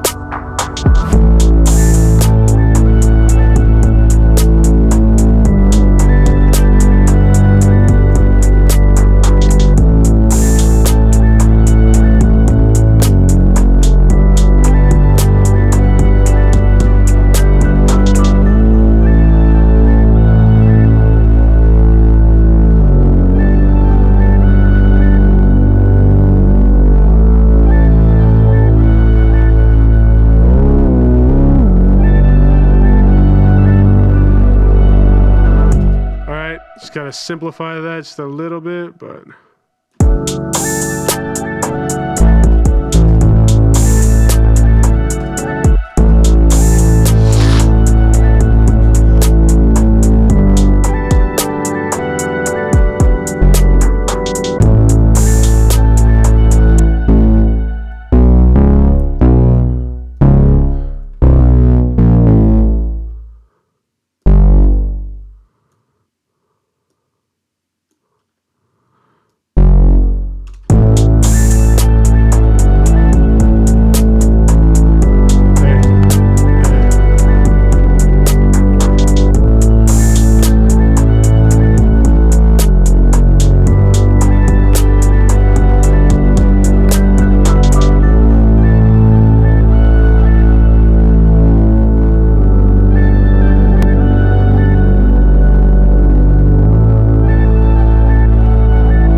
Literally, those two ambient sounds, freeze them, flatten.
The idea, so we're gonna save it. What is this? I want to say this is like the key of B flat. I want to say it's the key of B flat. I'm not entirely certain though. Hold up. Let's see here.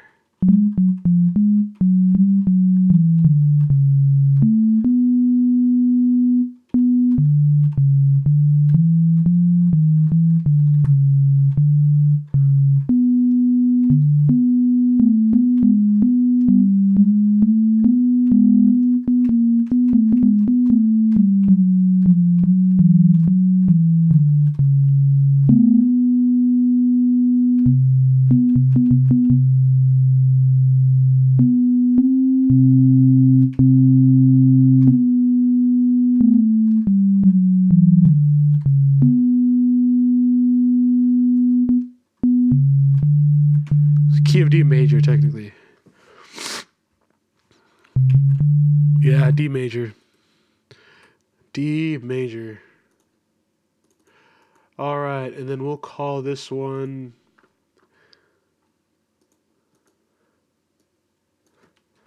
75%, baby. D major.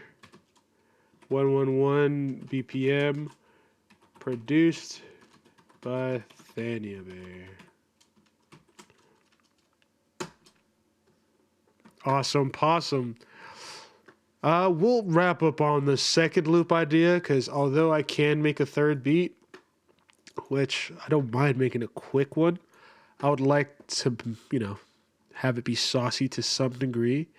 So on that note, gonna leave that boy there. And then y'all know what that means, because whenever I trigger this guy,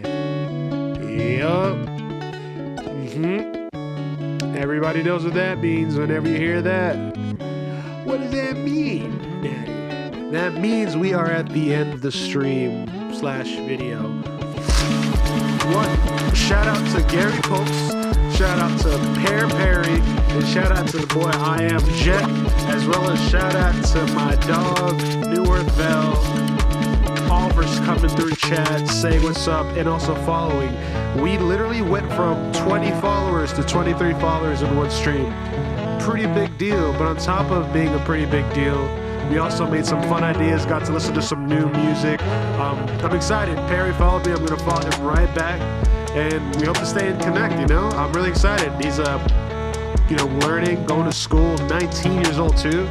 Yeah, if he's able to pull that stuff off at 19, then he's got a bright future ahead of him, man. I'm just excited to see kind of what he goes and does. Definitely on the right track, doing better than me, I'd say. That's for sure. But all in all, overall good stream, good vibes.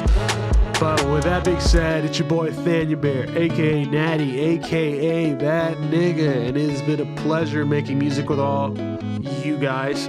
Like, comment, subscribe, hit the notification bell for more content like this. And if for whatever reason, if you want to collab or get to know more of what I do for work, feel free to DM me on Instagram, join my Discord, or email me at ThaniaBear@gmail.com for now. And yeah, I'm grateful for all of y'all. So thankful that you decided to tune in and just stick around for more. There's going to be a lot more music and gaming is going to be the focus, but there's also going to be some fun art stuff and hopefully educational stuff in the future as well, just to kind of give more tips and just share my process with y'all. So yeah, without further ado, I appreciate you, love, and